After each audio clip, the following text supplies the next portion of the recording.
네, 안녕하세요. 자, 저희 지난 시간에 시각기 두 경로란 이름으로 살펴봤었죠. 큰 타이틀이 그래서 제가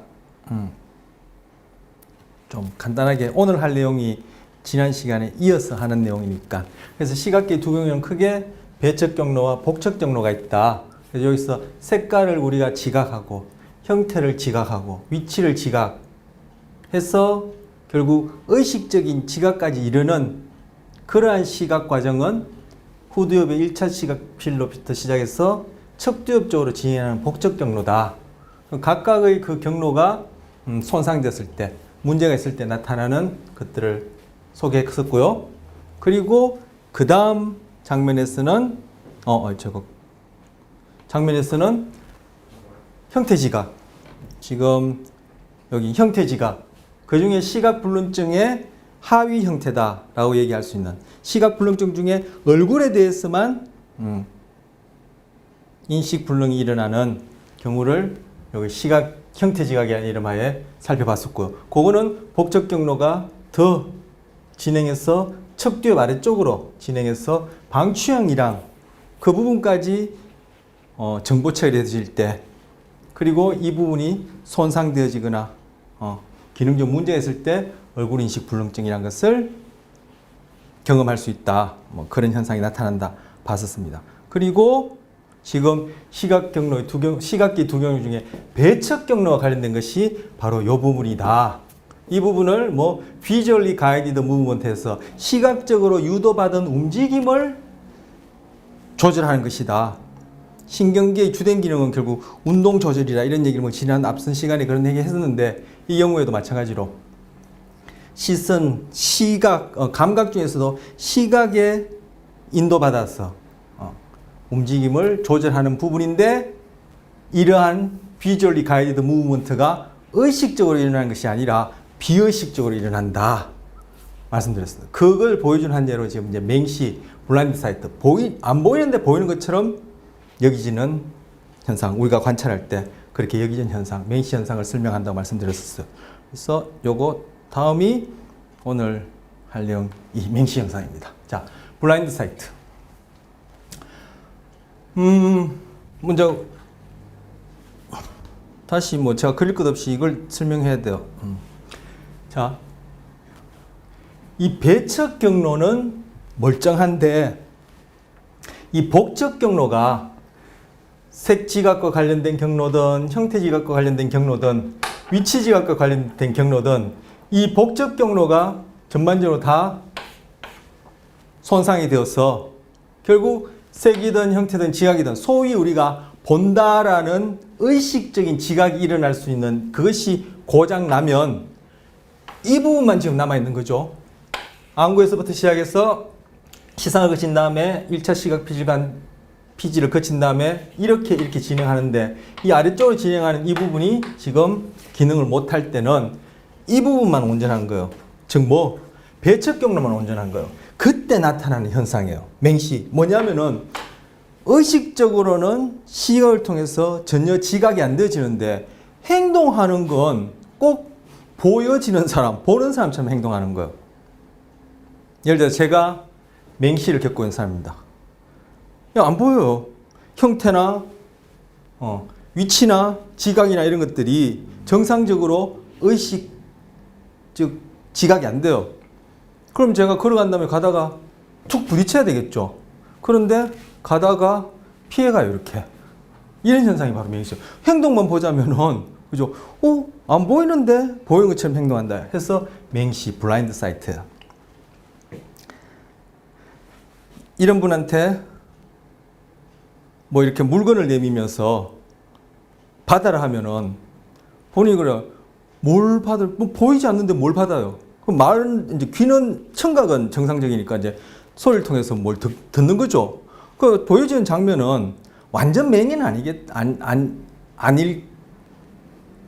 아니라고 여기서요. 뭐 제가 그런 것들 직접 경험해보지 않았기 때문에 직간접적으로 이렇게 제가 뭐 경험이랄까 직간접적인 경험이 직접은 아니죠. 직접은 제가 해야 직접이니까 간접적인 경험이기 때문에 제가 그대로 이렇게 표현할 수가 없는데 제가 경험해본 건 아니라서 완전 우리가 흔히 얘기하는 앞 못 보는 맹인하고도 좀 달라요. 근데 어쨌든 정상적으로 색 형태 위치라는 이러한 소위 본다라고 얘기하는 글쎄 전부처럼 여겨지는, 즉 눈을 통해서, 시각을 통해서 의식적인 지각이 손상되어서 보여지지 않는데 뭘 내밀면, 그죠? 그걸 받아보러 가면은 저항해요. 받질 않아요. 왜? 당연히 그렇죠. 뭐 보여야 뭐 받고, 뭘 내밀는지 알아야 뭘, 그죠? 받든지 말든지 하죠. 근데 그래도 받아보러 하면은 꼭 보이는 사람이 받는 것처럼 이렇게 득득 받아서 그걸 이렇게 그 물건에 해당하는 이렇게 행동을 한다든지 이런 일이 일어나요. 그게 바로 맹시 현상이에요. 그래서 그걸 여기 구체적으로 이제 실험을 통해서 실제 이러한 맹시 현상을 겪는 분을 대상으로 보여준 예예요.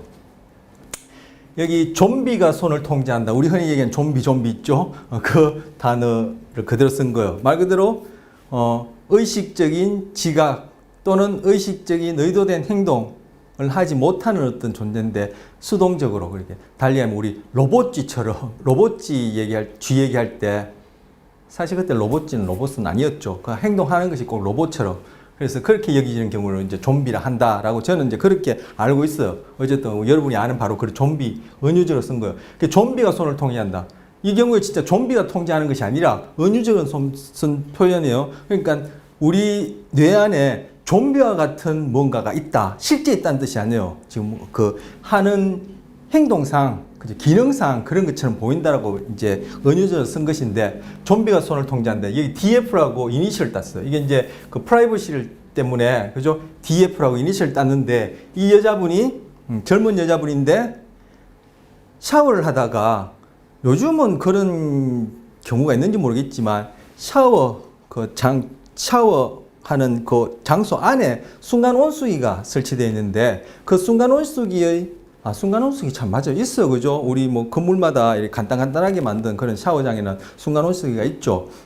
집에 같은 경우는 보일러의 온수물을 쓰지만, 순간 온수기를 작동시키는데 이 순간 온수기 배관이, 이게 이제 전기 온수기가 아니라 이제 가스 온수기였던 거였죠. 이 순간 온수기 배관이 밖으로 이렇게 가스가 빠져나가는데, 이 배관 중간에 이게 연결이 잘못되어서 이제 틈새가 생긴 거예요.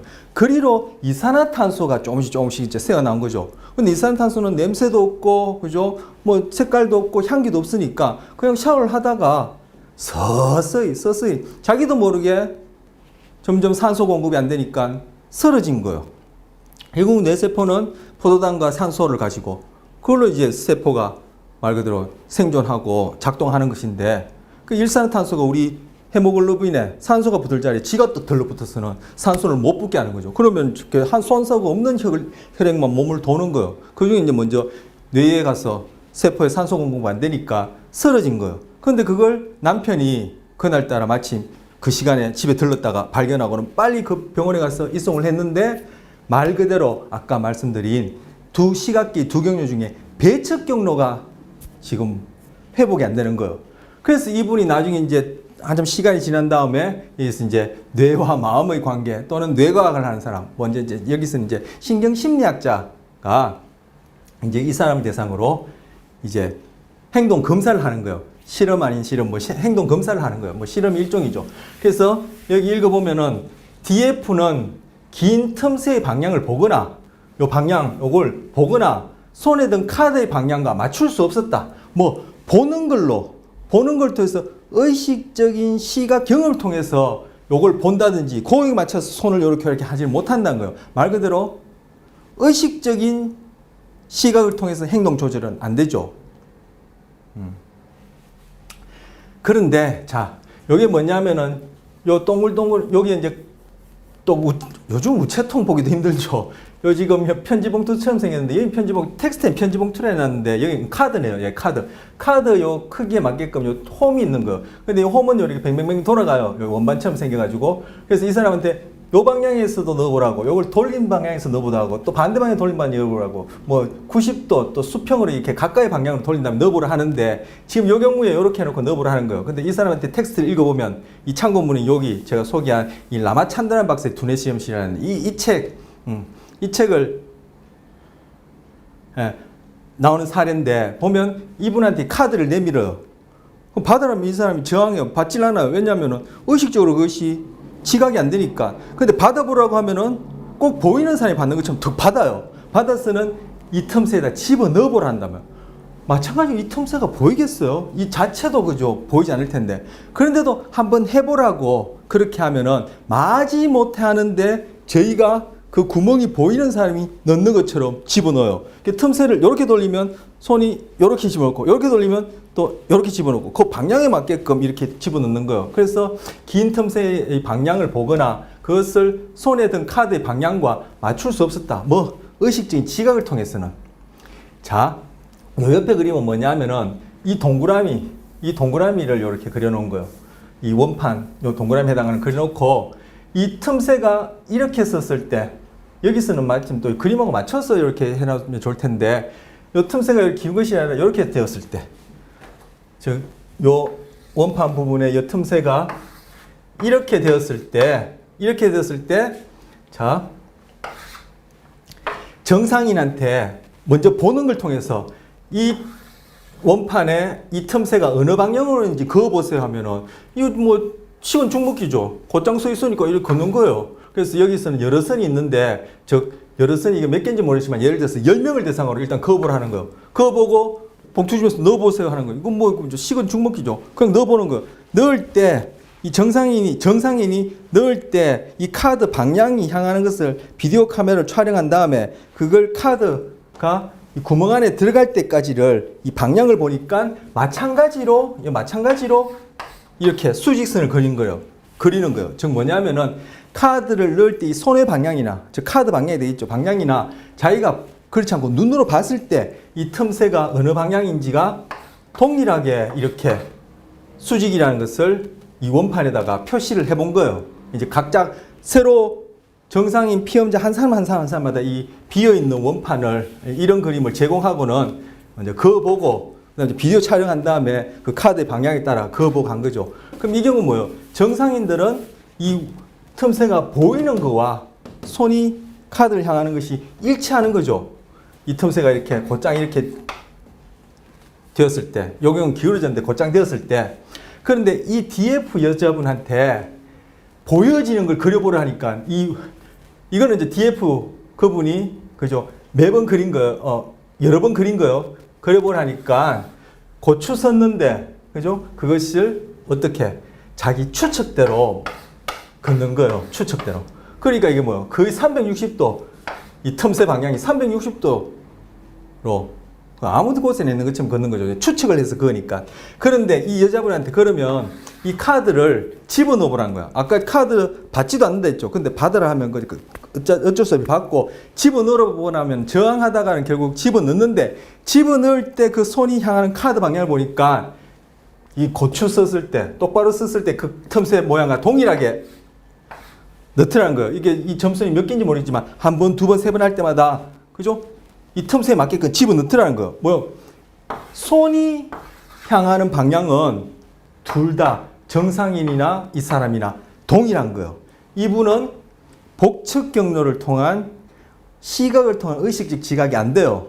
그럼 단순히 뭐예요? 손을 움직일 때는 배측 경로를 통한 즉 비의식적으로 시각의 인도를 받아서 움직임을 하는 것인데 그 경우에는 정상인이 눈을 보고 하는 거나 다른 바가 없어요. 달리 단지 시각적으로 그 틈새가 어느 방향인지를 이 빈 원 안에 그어보라 하니까 정상인은 그 틈새가 고추 썼을 때와 동일하게 이렇게 수직으로 걷는데 이 DF 여자분은 보이지 않으니까 시각을 통해서 틈새의 방향이 고추 썼다는 게 의식적으로 지각되지 않으니까 추측으로 그려놓은 거예요. 그런데 손의 움직임은 정상인과 마찬가지로 이렇게 하더라는 거예요.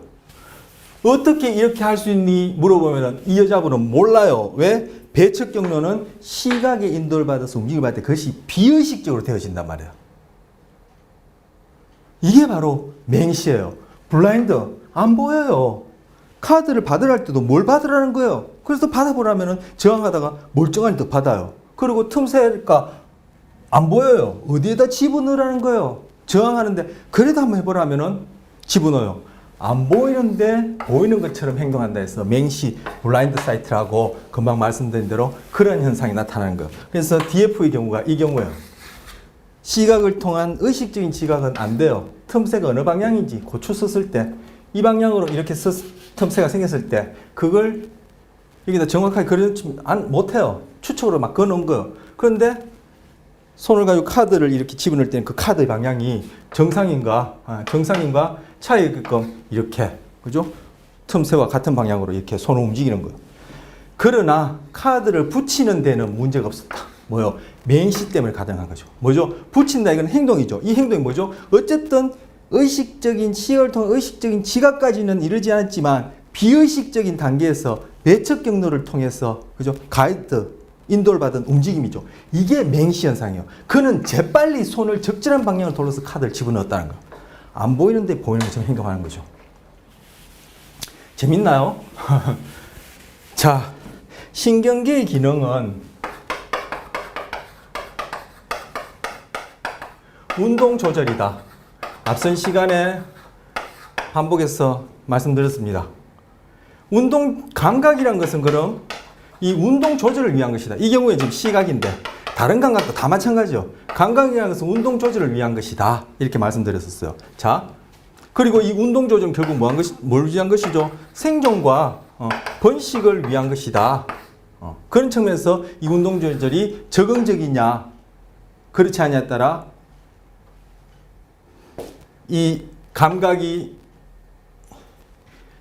여기다 집어넣을까요? 이 감각이 여기에서 지각 과정을 통할 때, 즉 예측이라 얘기했어요. 예측을 통할 때 이것이 적응적이면 이 예측, 지각, 즉 지각은 컨트롤된 것이고 컨트롤된 hallucination이라 이렇게 표현할 수 있고, 이것이 적응적이지 못하면 이 지각은 환각이라 해서 uncontroll된, 통제된 지각이다, 이런 얘기를 했었어요. 그러면서 결국 정상인이나 정신질환자나 본질적으로 다를 바가 없다라고 얘기하면 좀 과장된 표현을 갖고 제가 표현이 어색하고, 우리도 얼마든지 그런 정신질환자와 같은 그런 경험을 할 수 있는 소지를 그 바탕을 다분히 갖고 있다, 이렇게 표현한 게 적절할 것 같아요. 그런 때 이제 예측 지각을 얘기를 했었어요. 그러면 이 운동조절이 결국은 생존과 번식에 적응적이다. 그런데 환경이 변하면 이것이 얼마든지 비적응적이 될 수 있고, 그에 따라 이 지각도 예측도 바뀌어야 되는데 그것이 바뀌어지지 않고, 즉 뇌의 선천적 후천적 구성이 그 변한 환경에 적응적이게끔 운동 조절할 수 있는 그러한 예측 형태로 바뀌어지지 않으면 그것이 이제 환각이다, 부정적이다, 이렇게 얘기할 수도 있고, 그렇다는 걸 앞선 시간에 여러 번 얘기했었어요. 자, 그런데 결국 여기서 지각은 운동을 위한 것이다. 즉 예측이라고도 얘기한다 했죠. 위한 것인데, 신경계의 기능은, 신경계의 기능이 여기까지 얘기했는데, 신경계의 기능에 대한 몇 가지 큰 원칙들이 있어요. 신경계의 기본 원칙 몇 가지가 있는데, 제가 척두염 얘기하면서 언어를 얘기를 하면서 좌뇌 우뇌 간의 어떤 비대칭성을 얘기를 할 생각을 지금 갖고 있어요. 그런데 그것이 신경계의 원리 중에 하나고, 그건 그때 가서 이제 살펴봐야 될 테고, 그리고 신경계의 원리 중에 하나가 지금 얘기할 것이고, 또 신경계의 기능과 관련된 원리 중에 하나가 바로 뭐예요? 즉 신경계의 주된 기능은 운동 조절이다. 그걸 위해서 감각과 지각이 있다. 이것이 이제 신경계의 기본 원리 중에 하나예요. 자, 기본 중에 하나 금방 얘기했고, 두 번째 원리가 뭐냐면은 금방 이것과 관련된 내용이기도 한데, 바로 신경계는 운동을 조절하는 시스템과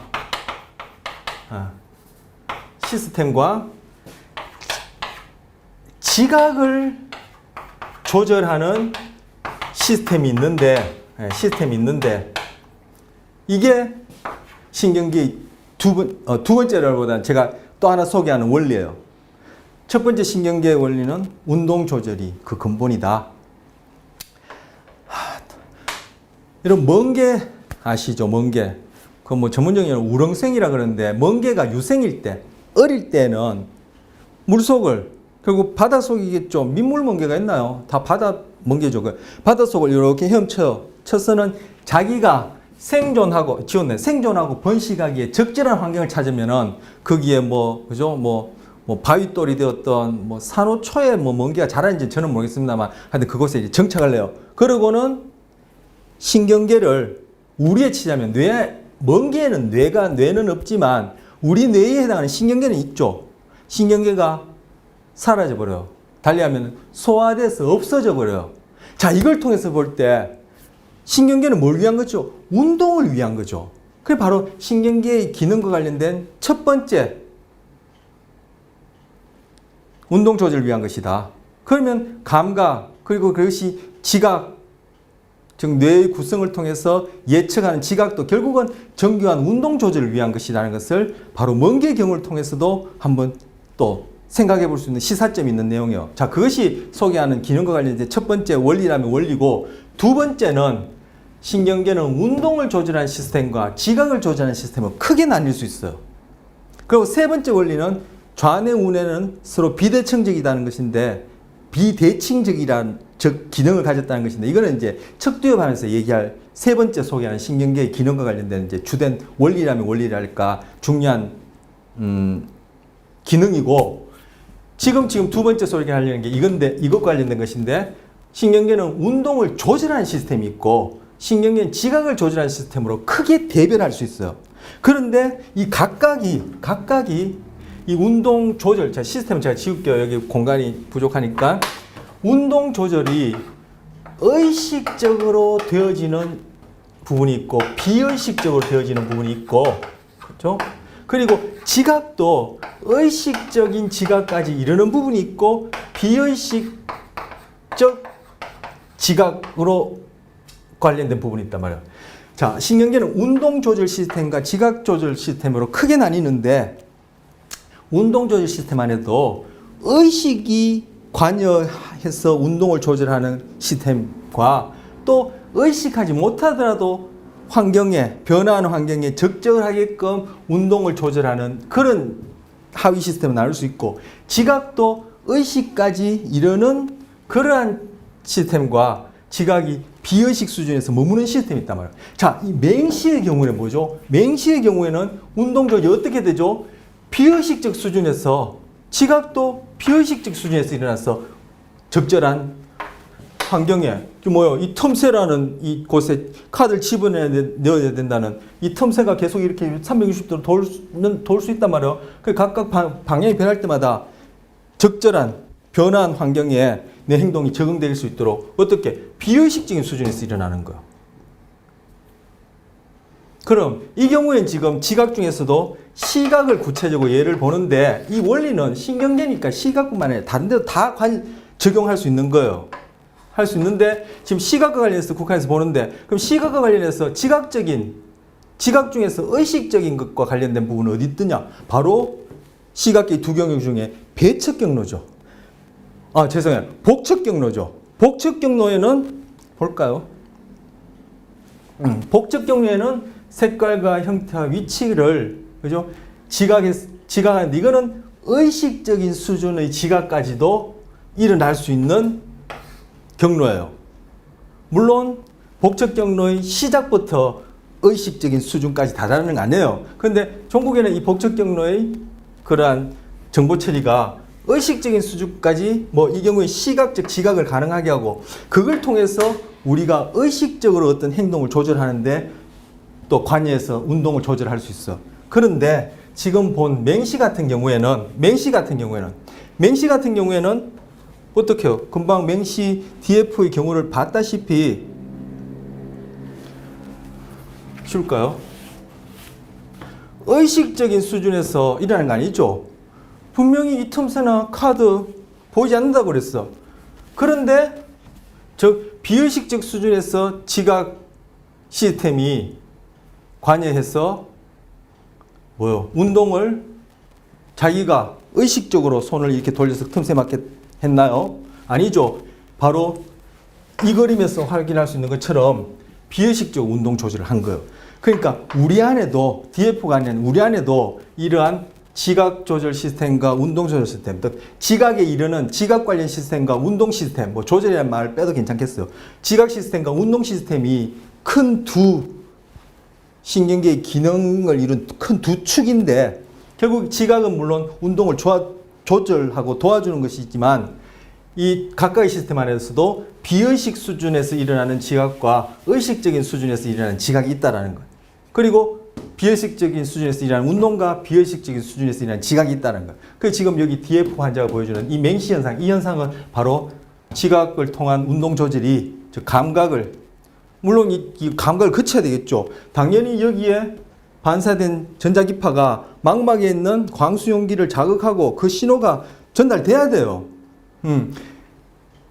내가 본다라는 의식적인 지각을 못하더라도 그러한 감각 과정이 일어나고 그것이 뇌 안에서 어떻게 배척 경로를 따라 그것이 비의식적으로 지각되어서 바로 운동을 비의식적인 수준에서 조절하는 거예요. 그래서 좀비가 손을 통제한다는 거예요. 우리 안에도 이런 시스템이 있어요. 이 경우는 바로 배척 경로, 배척 경로의 기능이 언매스크 되었어. 즉, 금방 말씀드린 어떤 그러한 사고로 인해서, 그죠? 뇌의 복측 경로,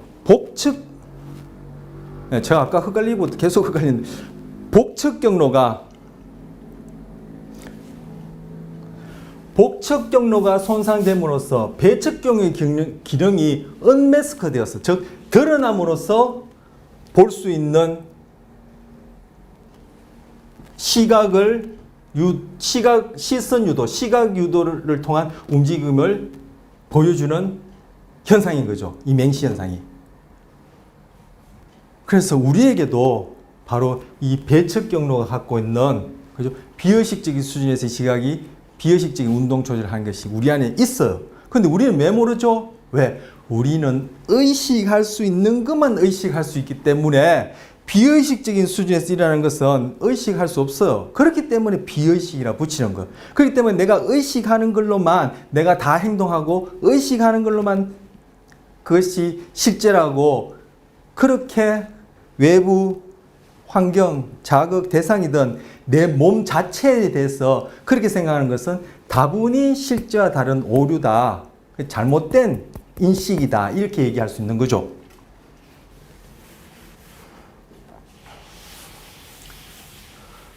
우리의 경우는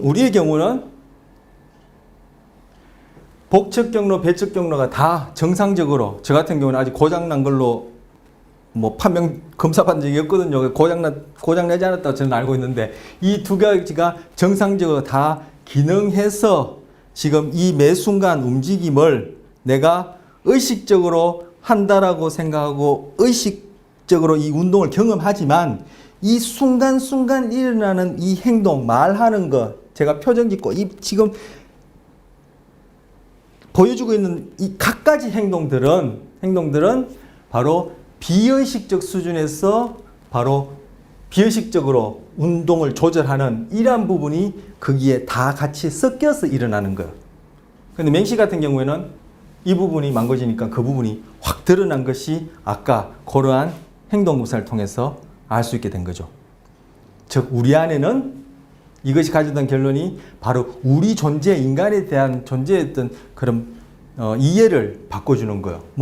우리 안에는, 나 안에는 소위 지난 시간에 에고라는 단어를 썼는데 의식할 수 있는 나, 즉 의식적 지각에 해당하는 나가 모르는, 즉 에고가 모르는 또 다른 나가 비의식적 수준에서 감각을 통해서 비의식적인 자각을 통해서 지각을 통해서 그거 다 뇌가 할 수 있는 기능이요. 지각을 통해서 비의식적인 행동이 우리의 삶 속에 구석구석에 섞여 있기 때문에 내가 의식하지 못하더라도 이 환경 속에서 적절하게끔, 그리고 이 내 몸뚱아리 자체, 내부 장기 자체, 이 몸 안에서 일어나는 일도 변화하는 환경에 적절하게 생존하게끔 도와주고 있다는 거예요. 우리가 이 몸에서 일어나는 반응뿐만 아니라 외부에서 일어나는 이런 자극에 대한 행동을 일일이 다 의식적으로 한다면은 하지도 못할 뿐더러 하면은 여러분하고 저하고 앉아서 이런 짓거리 할 틈이 없어요. 가장 기본적인 생존과 관련해서 숨 쉬고, 그죠? 심장 뛰고, 배설 하고, 이런 가장 기본적인 생존, 그걸 의식적으로 다 처리하느라, 그리고 의식적으로 그 운동을 조절하느라 이런 거 공부하고 할 수가 없어요. 아니면 모르죠. 그런 경우는 없었고 또 제가 경험하지 못하니까 아니면 아마 미쳐버릴 거예요. 그러니까 빙산에 빙산의 일각처럼, 그죠? 우리가 의식하는 것만 의식하기 때문에 그것이 전부라고 여기지만 그 의식을 통해서 경험하는 바깥 세상이든 내 몸에 대한 것은 빙산의 일부분에 해당하고 소위 의식적인 나, 즉 의식적 지각을 통해서 나라고 생각하는 에고에 해당하는 그것이 아닌 나머지가 거의 우리 생존과 번식의 기본적인 것을 거의 다 담당한다고 이렇게 볼 수 있어요. 만약에 이 부분이 없다면, 달리하면 아까 신경기능 중에 운동과 지각과 관련된 비의식적인 부분이 없다면 우리는 일단 생존 자체가 위협을 받아요. 그렇다면 다른 동물들을 볼 때, 신경계를 가진 다른 동물들을 볼 때 걔네들은 우리보다 의식에 해당하는 부분이 적거나 없거나 우리보다는 질적으로 차이가 있겠죠. 그러면 더 단순한 신경계로 가보면은 걔네들은 의식에 해당하는 기능이나 의식적인 부분이 없다라고 얘기할 수 있는데도 걔네들은 어떻게 해요? 먹고 마시고 도망가고 싸우고 새끼 낳고 기르고 다 해요. 네가 어떻게 하는데? 안 그러면 다 멸종하고 없죠. 생존하고 그 많은 종들이 뭐 지금 있는 남은 종들이고 뭐 이제까지 멸종하는 종에 비하면은 뭐 세 발의 피도 안 된다라고 얘기를 하는데 그 많은 종들이 살아남았었고 변화한 환경에 적응하지 못하는 것은 멸종했지만 지금도 그 많은 종들이 있는 것들은 우리처럼 다 의식 과정을 통해서 그렇게 생존과 번식을 가능하게 되어지는 게 아니란 말이에요. 비의식적인 과정이 그들의 삶에서는 전부 다 또는 상대적으로 대부분을 차지하고 우리의 경우에도 마찬가지로 우리가 모르는 부분이 우리의 삶의 가장 중요한 부분을 다 차지하는 거예요. 그 예로 신경계 기능 처음 소개할 때 반사 반응 같은 경우에 이거는 우리를 뜨거운 걸 만졌다. 그것 때문에 손을 뗐다라고 내가 의식할 뿐이지. 즉 의식적 지각과 의식적 운동, 즉 의식적 지각까지 그 정보가 처리됐기 때문에 내 이 손을 떼는 것도 내가 뗐다 생각하고 뜨거운 것도 내가 뜨기 때문에 뗐다라고 생각할 뿐이지. 즉 착각할 뿐이지 실제 내 몸 안에서 일어난 일과 이 바깥 세상에서 일어난 일에 대해서 뇌에서 일어나는 일들은 비의식적인 수준에서 벌써 감각이 들어와서 그 감각이 척수 수준에서 운동신호로 전달돼요. 저 운동을 조절해가지고 떼게 되는 거예요. 왜? 우리 생존에 굉장히 중요한 사건이니까 바로 척수 수준에서는 의식이라는 걸 찾아볼 수 없어요. 바로 척수 수준에 이런 그 정보가 뇌까지 다다랐기 때문에 우리는 뜨거워서 내가 뗐다고 생각하지만 그건 뭐예요? 우리 의식이 갖고 있는 착각이에요. 실제는 우리는 이 뇌 위의 기능이 없더라도 소위 식물인간 같은 경우에도 그러한 척수를 통한 반사 반응은 일어나요. 그런 것들이 안 일어날 때 제가 지금 이 순간에도 제 몸에 반사 반응들이 많이 일어나거든요. 밝기에 따라 이 동공 크기도 달라져요. 이거 반사 반응이에요.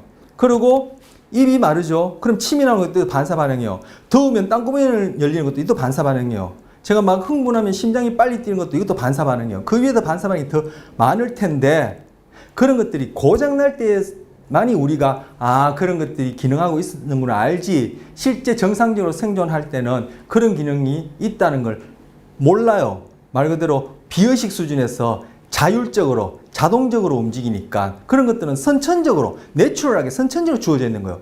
그런 것들이 안 되어진다면은 지금 뭐 이거 뇌니 뭐 마음이니 뭐 맹신이 뭐 나발이니 이런 거 할 수 없어요. 왜? 당장 그 의식적으로 처리하느라 우린 다른 것을 할 여지가 없단 말이에요. 자, 그렇다면은 내가 뜨거워서 내가 뜨거워서 내가 뗐다라고 의식하는 것은 단지 우리의 의식적인 수준에서 일어나는 지각이 갖고 있는 착각인 거죠. 그래서 지각을 컨트롤된 헐루시네이션, 실제와는 달리 그렇게 착각하는 거다. 이렇게 표현할 수 있어서 지난 시간에 그런 단어를 쓰는 거예요. 그렇다면은 내가 의식적으로 알고 있는 바깥에서 일어난 일이든, 그죠? 내 몸에서 일어난 일이든, 그것들이 비의식 처리되어서 내가 소위 행동하고 말하고 생각한다고 하는 그런 것들이 실제냐는 거예요. 빙산의 일각에 해당할 뿐이에요. 이것이 전체 실제라고 비유하자면, 그죠? 지금 빙산 이건 지금 이제 뇌나 우리 마음이 아니라 이것이 세상이라고 하자면 이 전체가 우리는 그 중에 일부분을 가지고 이것이 전체라고 그렇게 생각한단 말이에요. 그렇기 때문에 그렇기 때문에 바로 이런 것이 왜곡을 낳고 앞선 시간에는 편견이라는 것과 관련해서 그렇게 뇌의 작용이나 소위 우리의 심리라는 것을 그것과 연결시켜서 생각해 볼 수 있단 말이야. 이런 팩트를 알고, 그죠? 그런 것들을 우리가 소위 공부라는 걸 통해서 달리 하면은 후천적으로 자꾸 그런 것들을, 가소성이 있으니까 자꾸 공부해서 우리의 그런 인식을, 그리고 그것이 우리 행동을 자꾸 바꿔나가는 것이 결국은 우리가 좀 더 건강한 어떤 그런 공부가 아니겠냐, 이런 식으로 제가 쭉 저 나름대로 철학이랄까 개통 철학을 얘기를 해본 거예요. 자, 여기서 중요한 점은 뭐다? 신경계 기능과 관련해서 두 번째 원리라면 두 번째 원리고, 두 번째 중요한 점, 요 관련해서 운동 조절 시스템 또는 운동과 관련 시스템이 의식적인 것과 비의식적인 것이 있다. 지각과 관련된 시스템도 의식적인 것과 비의식적인 것이 있다. 이 맹시 현상은 바로 비의식적인 지각 과정을 통해서 비의식적인 운동 조절이 되어지는 것인데, 이거는 지금 시각과 관련된 것인데 바로 배측 경로의 기능을 보여주는 것이다. 그럼 우리는 왜 이런 현상을 경험하지 못하냐? 우리는 배측 경로, 복측 경로가 정상적으로 작동하니까 배측 경로를 통해서 처리되어진 비의식적이고 비의식적인 지각과 운동이 결국 우리는 행동을 통해서 볼 수 있으니까, 배측 경로를 통해서 의식적으로 지각할 수 있으니까 우리는 뜨거워서 손을 뗐다라든지 틈새를 나는 보고 집어넣었다고 하지만 그 행동 안에는 바로 이 배측 경로와 관련된 비의식적인 지각과 비의식적인 행동 조절이 다 그 안에 관여되어 있다. 그것이 오히려 시각뿐만 아니라 우리 존재의 모든 감각 그리고 지각, 행동에 있어서 생존과 번식에 더 중요한 토대가 지고, 빙산에 비유하자면 수면 아랫부분에 해당한다. 결국은 빙산 위에 있는 노출된 그 일부분이 의식에 해당한다고 그렇게 대응시키자면은 바로 그런 의식을 통해서 세상을 보거나 나를 볼 때 보여지는 것뿐만 아니라 시각뿐만 아니라 다른 감각에도 다 마찬가지로 세상과 내 자신을 인식할 때 그것이 실제와 동떨어질 수 있다라는 얘기예요. 그런 측면에서 지각은 통제된 환각이고 환각은 통제되지 않은 지각이다. 결국 우리는 다 환각을 경험하고 망상을 갖고 있다라고도 얘기할 수 있지 않느냐. 그 정신질환자와 소위 정상인의 차이는 자기 자신만 모를 뿐이다. 그 차이라는 거. 근데 우리도 우리 자신을 모를 수 있다는 얘기 했었죠. 여러분 잘 알다시피 앞선 시간에 얘기했지만 내 눈에 대들보는 못 보고 남의 눈에 티끌 본다든지 그 이외에도 몇 가지 얘기했었죠. 바로 그를 할 때 결국 과연 우리는 정상인가 비정상인가, 그러한 인간이에 대한 그 어떤 근본적인 그런 질문을 해볼 수 있는 또 하나의 예다, 이렇게 제가 연결시켜서 확장해서 얘기를 할 수 있고 하고 싶어서 드리는 거예요. 자, 조금 전에 배측 경로가 비의식적 수준에서 시각이라는 지각을 통해서 비의식 수준에서의 지각을 통해서 운동을 비의식적으로 조절함으로써 우리 생존과 번식에 도움이 되는 그러한 역할을 한다고 했는데, 맹시를 통해서는 그걸 확연히 드러났어요. 그런데 여러분이나 저같이 맹시를 겪지 않는 사람에게서는 그것이 어떠한 경험을 통해서 배측 경로가 관여한다는 것을 알 수 있느냐 하면은 바로 이 경우가 되는 거예요. 크기대조 착시라고 불러요. 자, 여기 안에 여기 여러분한테 붉게 보입니까? 저한테 이제 붉은 계통으로 보이는데 여기에 있는 원의 크기가 어떻게 보여요? 같습니까? 다릅니까? 다르다면 어느 쪽이 크고 작습니까? 자, 중간에 있는 이 붉은 계통의 붉은색으로 보이는 원입니다. 어느 것이 더 커 보이고 어느 것이 더 작아 보입니까? 아니면 같습니까? 제가 보기에는 여러분도 그럴 거예요. 여러분도 제가 지금 말씀드린 것처럼 안 보인다면 여러분은 병원에 가보셔야 돼요. 이거는 내추럴하게 뇌가 이러한 식의 지각, 제가 지금 말씀드리는 지각, 즉 착시가 될 텐데 그러한 착시를 일으키게끔, 즉 예측을 하게끔 내추럴하게 구성되어 있어요. 이거는 후천적으로 이러한 착시가 일어나는 게 아니에요. 제가 보기에는 이게 훨씬 커 보이고 이게 작아 보입니다. 여러분도 그렇게 보이십니까? 만약에 그렇게 안 보인다면 여러분 병원에 가보셔야 돼요. 시각계나 시각계와 관련된 이 피지상에 문제가 있는 거예요. 이거는 선천적으로 내추럴하게 뇌가 그렇게 구성되어 있고 그것에 의해서 지각이라는 예측을 하는데 그것이 지금 착시 현상 나타나는 거예요. 왜 착시냐면은 실제 이 동그라미는 크기가 같아요. 자, 분필 여기 되려나? 자, 분필 크기가 지금 여기까지 와요. 여기까지. 요 그대로 갖다 댑니다. 똑같죠? 분필이 더 딱 맞는 게 있나요? 이건 좀 작고. 아, 이것도 작네요.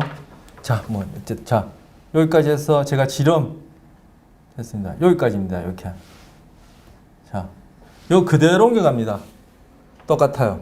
그죠? 똑같은데 왜 이게 커 보이고 작아 보이죠? 주변에 큰 원들이 있고 주변에 작은 원들이 있으니까 바로 뭐요? 이 자극 자체만을 가지고 우리가 의식적 지각을 하는 것이 아니라 이 경우는 이제 시각이 될 텐데 하는 것이 아니라 주변 맥락에 따라 그것들을 의식적 지각을 한다는 거예요. 이 주변 맥락에 따라 어떤 시지각과 관련해서는 의식적인 지각과 관련해서는 앞선 시간에 했었죠. 그때는 색의 경우에 얘기하면서 레티넥스 이론 소개하면서 명도항등성 봤었어요. 그거 뭐예요? 바로 주변 맥락 어떤 상황인지 파악해서 거기에 명도와 관련된 것을 우리가 예측, 지각한다 했죠. 이 경우에는 뭐예요? 색깔보다는 크기가, 그죠? 크기가 어떠냐라는 것이 주변 맥락에 따라 그렇게 달리 해석되어지는 거예요. 즉 예측되어지는 거예요. 뇌가 내추럴하게 그렇게 구성되어 있어요. 자, 그런데 우리는 보니까 실제는 이게 똑같아요. 근데 실제는 똑같은데 보기에는 이게 달라 보인다. 그래서 우리는 있는 그대로 보는 것이 아니다. 착각이다, 왜곡이다. 내 몸 상태에 대해서도 또는 자기 자신에 대한 인식에 대해서도 이것이 달라 보이는 것처럼 그렇게 왜곡이 일어나고 그것이 심할 때 결국은 뭐예요? 정신질환이 되는 거예요. 외부 상태, 외부 환경에 대해서도 환각이나 딜루전이 비적응적으로, 부적응적으로 정상에서 많이 벗어나면은 부적응적이어서 정신질환이라고 얘기할 수 있는 것처럼 내 몸의 상태 또는 내 몸의 상태와 함께 내 자신에 대한 그러한 인식도, 그죠? 너무 왜곡되어지면은 그 결국 정신질환이 되는 거예요. 사실 그게 정신질환의 원뿔이에요. 자기 자신에 대한 그러한 인식이 왜곡된 것이 결국 그것이 왜곡된 형태가 그대로 바깥 세상을 인식하는 데 영향을 주고 투사된다 얘기할 수 있을까요? 투영된다 얘기할 수 있을까요?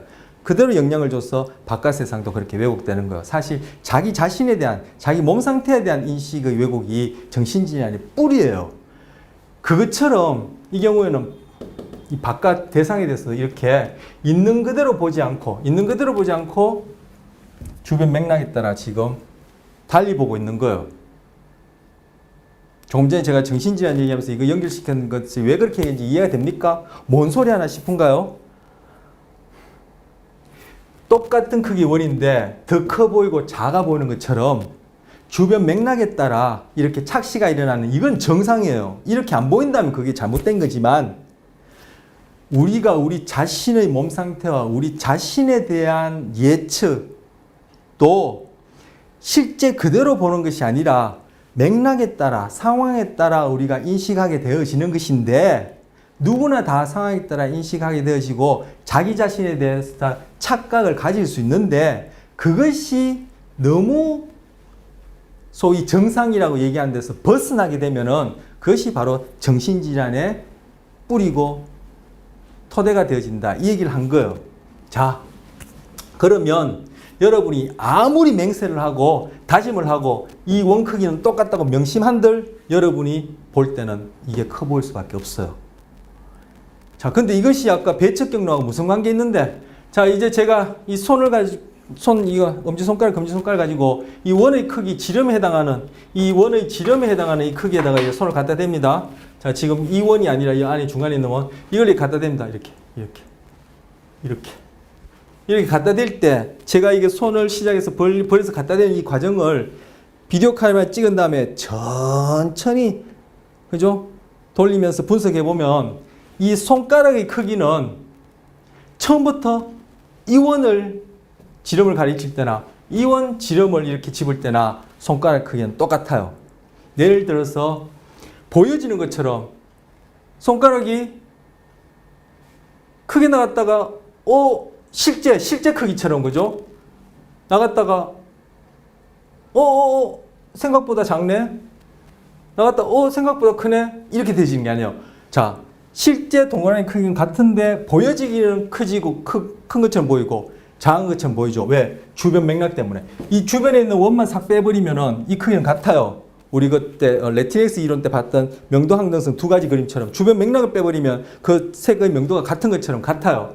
그래서 근데 보기에는 이게 커 보인단 말이에요. 그러면은 손가락이 크게 나갔다가 크게 보이니까 손가락이 크게 나갔다가 크게 보이는 것이 아니라 실제 크기만큼 줄어든다든지 아니면 작게 나갔다가 작게 보이니까 작게 나갔다가 갖다 보니까 실제 크기만큼 커 보인다든지 이 손가락의 크기가 커졌다 작아졌다 변해야 될 텐데 보여지는 것은 이것이 크고 작지만 손은 처음부터 나갈 때까지 여러분도 마찬가지고 누구나 마찬가지. 그것도 제가 지금 말씀한 대로 안 되면 병원에 가셔야 돼요. 뭐 신경계가 고장난 거예요. 손가락은 똑같이 시작해서 같은 넓이로 시작합니다. 즉 뭐요? 눈은 속아도 뭐죠? 의식적 지각은 속아도 시각에 의해서 비의식적으로 즉 비의식적 지각에 의해서 비의식적 운동이 되어진 이 손 크기는 처음 시작할 때부터 이 원을 가르치나 이 원을 가르치나 똑같이 간다는 거예요. 즉 몸은 속지 않는다는 거죠. 뭐요? 비의식적 지각을 통해서 비의식적으로 일어나는 운동은 실제 그대로에 맞게끔 움직여요. 즉 이게 더 실제고 다른 말로 하면 속지 않아요. 그런데 시각은 즉 소위 의식적 지각을 통한 우리의 인식은 이 크기가 아무리 같다라고 다짐하더라도 이게 커 보이고 이게 작아 보여. 의식적 지각은 완전한 것이 아니라 있는 그대로를 우리가 경험하는 것이 아니라 그 상황에 맞게끔 맥락에 맞게끔 효율적으로 인식할 수 있도록 그렇게 뇌가 구성되어져서 예측하는 것이고 우리의 행동만큼은 그죠? 바로 의식적 지각과는 달리 실제 그대로에 맞게끔 비의식적인 지각을 통해서 비의식적 운동은 실제 그대로에 맞게끔 움직인다는 거야. 바로 비의식적 수준에서 있는 지각과 운동이 실제 이런 환경 속에서 그리고 내 몸에서 일어나는 반응들을 생존과 번식에 더 적절하게 그렇게 반응하고 운동할 수 있게 해주고 그러한 상황들에 대한 의식적인 지각은 실제와 다르게 맥락에 맞게끔 그렇게 의식적으로 의식적 지각을 하는 것이 즉 경험을 하는 것이 우리가 생존과 번식하는데 옳다 그러다가 아니라 효율적이기 때문에 뇌는 그렇게 선천적으로 후천적으로 구성되어져서 우리의 지각, 예측을 그렇게 만들고 어떻게 보면 그것이 오류일 수 있지만 그것을 만들고 운동을 조절함으로써 즉 의식적인 그런 조절을 통해서도 결국 우리의 생존과 번식에 효율적으로 관여한다는 거예요. 자, 아까 운동 조절 시스템과 지각 조절 시스템은 각각 다 의식적, 비의식적 있다 했죠. 결국 이게 다 의식적, 비의식적이 같이 어우러져서 우리의 생존과 번식을 적응적이게 효율적으로 해주는 거예요. 의식적 지각을 통한 의식적 운동 처리도 나름, 비의식적 지각을 통한 비의식적 운동 처리도 나름, 하지만 비의식적 지각을 통한 비의식적 운동 처리가 실제 거기에 딱 정확하게 부합하게끔 행동이 일어나고 의식적 지각이 일어나는 그러한 것은 실제와 다르게 맥락에 따라 왜곡되어지고 그러한 의식적 지각을 통해서 조절받는 행동 또한 그것은 뭐예요? 실제와는 다른 그러한 어떤 행동이랄까요? 뭐 이때는 뭐 편견된 행동, 왜곡된 행동 이렇게 얘기하기 힘들고 뭐 꾸며진 행동이랄까요? 예, 꾸며진 행동 뭐 이렇게 얘기할 수 있겠어요. 어쨌든 그것이 뭐 실제와는 달라도 우리의 살아나가는데 효율적이기 때문에 뇌는 그런 식으로 작동한다라는 거.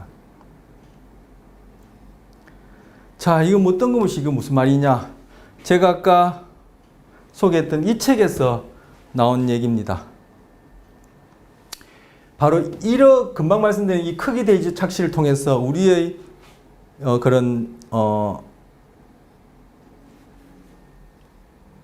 예를 들어서 시각과 국한해서 얘기하자면 복측 경로와 배측 경로가 같이 어우러져서 우리의 행동을 적응력이 조절한다 했죠. 지금 시각과 국한해서 얘기를 하지만 이게 다른 감각에 다 적용된다 했죠.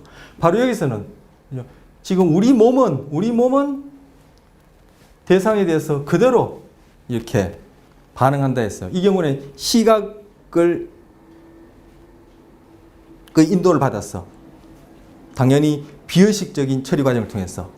이것이 어떤 경우에 뭐 많은 경우가 있겠지만 대표적으로 제가 지금 생각나는 거 아까 말씀드린 그 책에서 얘기하는 그 경우가 뭐냐면은 야구 선수들이 그죠? 투수가 공을 던질 때 그 공이 손에서 떠나오는 것을 다 보고 그 의식적으로 지금 시각 수준에서 의식적인 지각을 통해서 이것을 내가 맞춰야지라고 의식적으로 이 운동을 조절하면은 백발백중 못 맞춰요. 저 같은 경우에는 그건 아마 야구 선수가 아니고 뭐 전혀 그쪽에는 문외한이니까 하라면 공을 보고 칠 거예요. 그 사람들은 소위 보고 치지만 바로 배측 경로가 시각을 비의식적인 처리에서 비의식적 움직임 조절하듯이 그런 식으로 치는 거예요. 어떻게? 끊임없는 연습을 통해서 운동을 자동화시켜 버려요. 그래서 아까 좀비가 손을 통제하듯이 투수가 공을 던진다고 얘기할 때 공이 손을 떠나는 순간 그걸 의식적으로 공의 궤적을 보고 방망이를 휘두르는 것이 아니라 바로 배측 경로를 이용해서 시각적인 가이드를 받아서 움직임을 하는데 이건 비의식 수준에서 일어나요. 그리고 공이 딱 맞아서 날아가는 순간 외야수나 내야수나 그 공이 배트를 맞고 날아가는 걸 보고 그걸 쫓아가서 잡는 게 아니에요. 땅 소리를 듣는 동안 이 경우는 이제 시각이 아니에요. 청각이죠.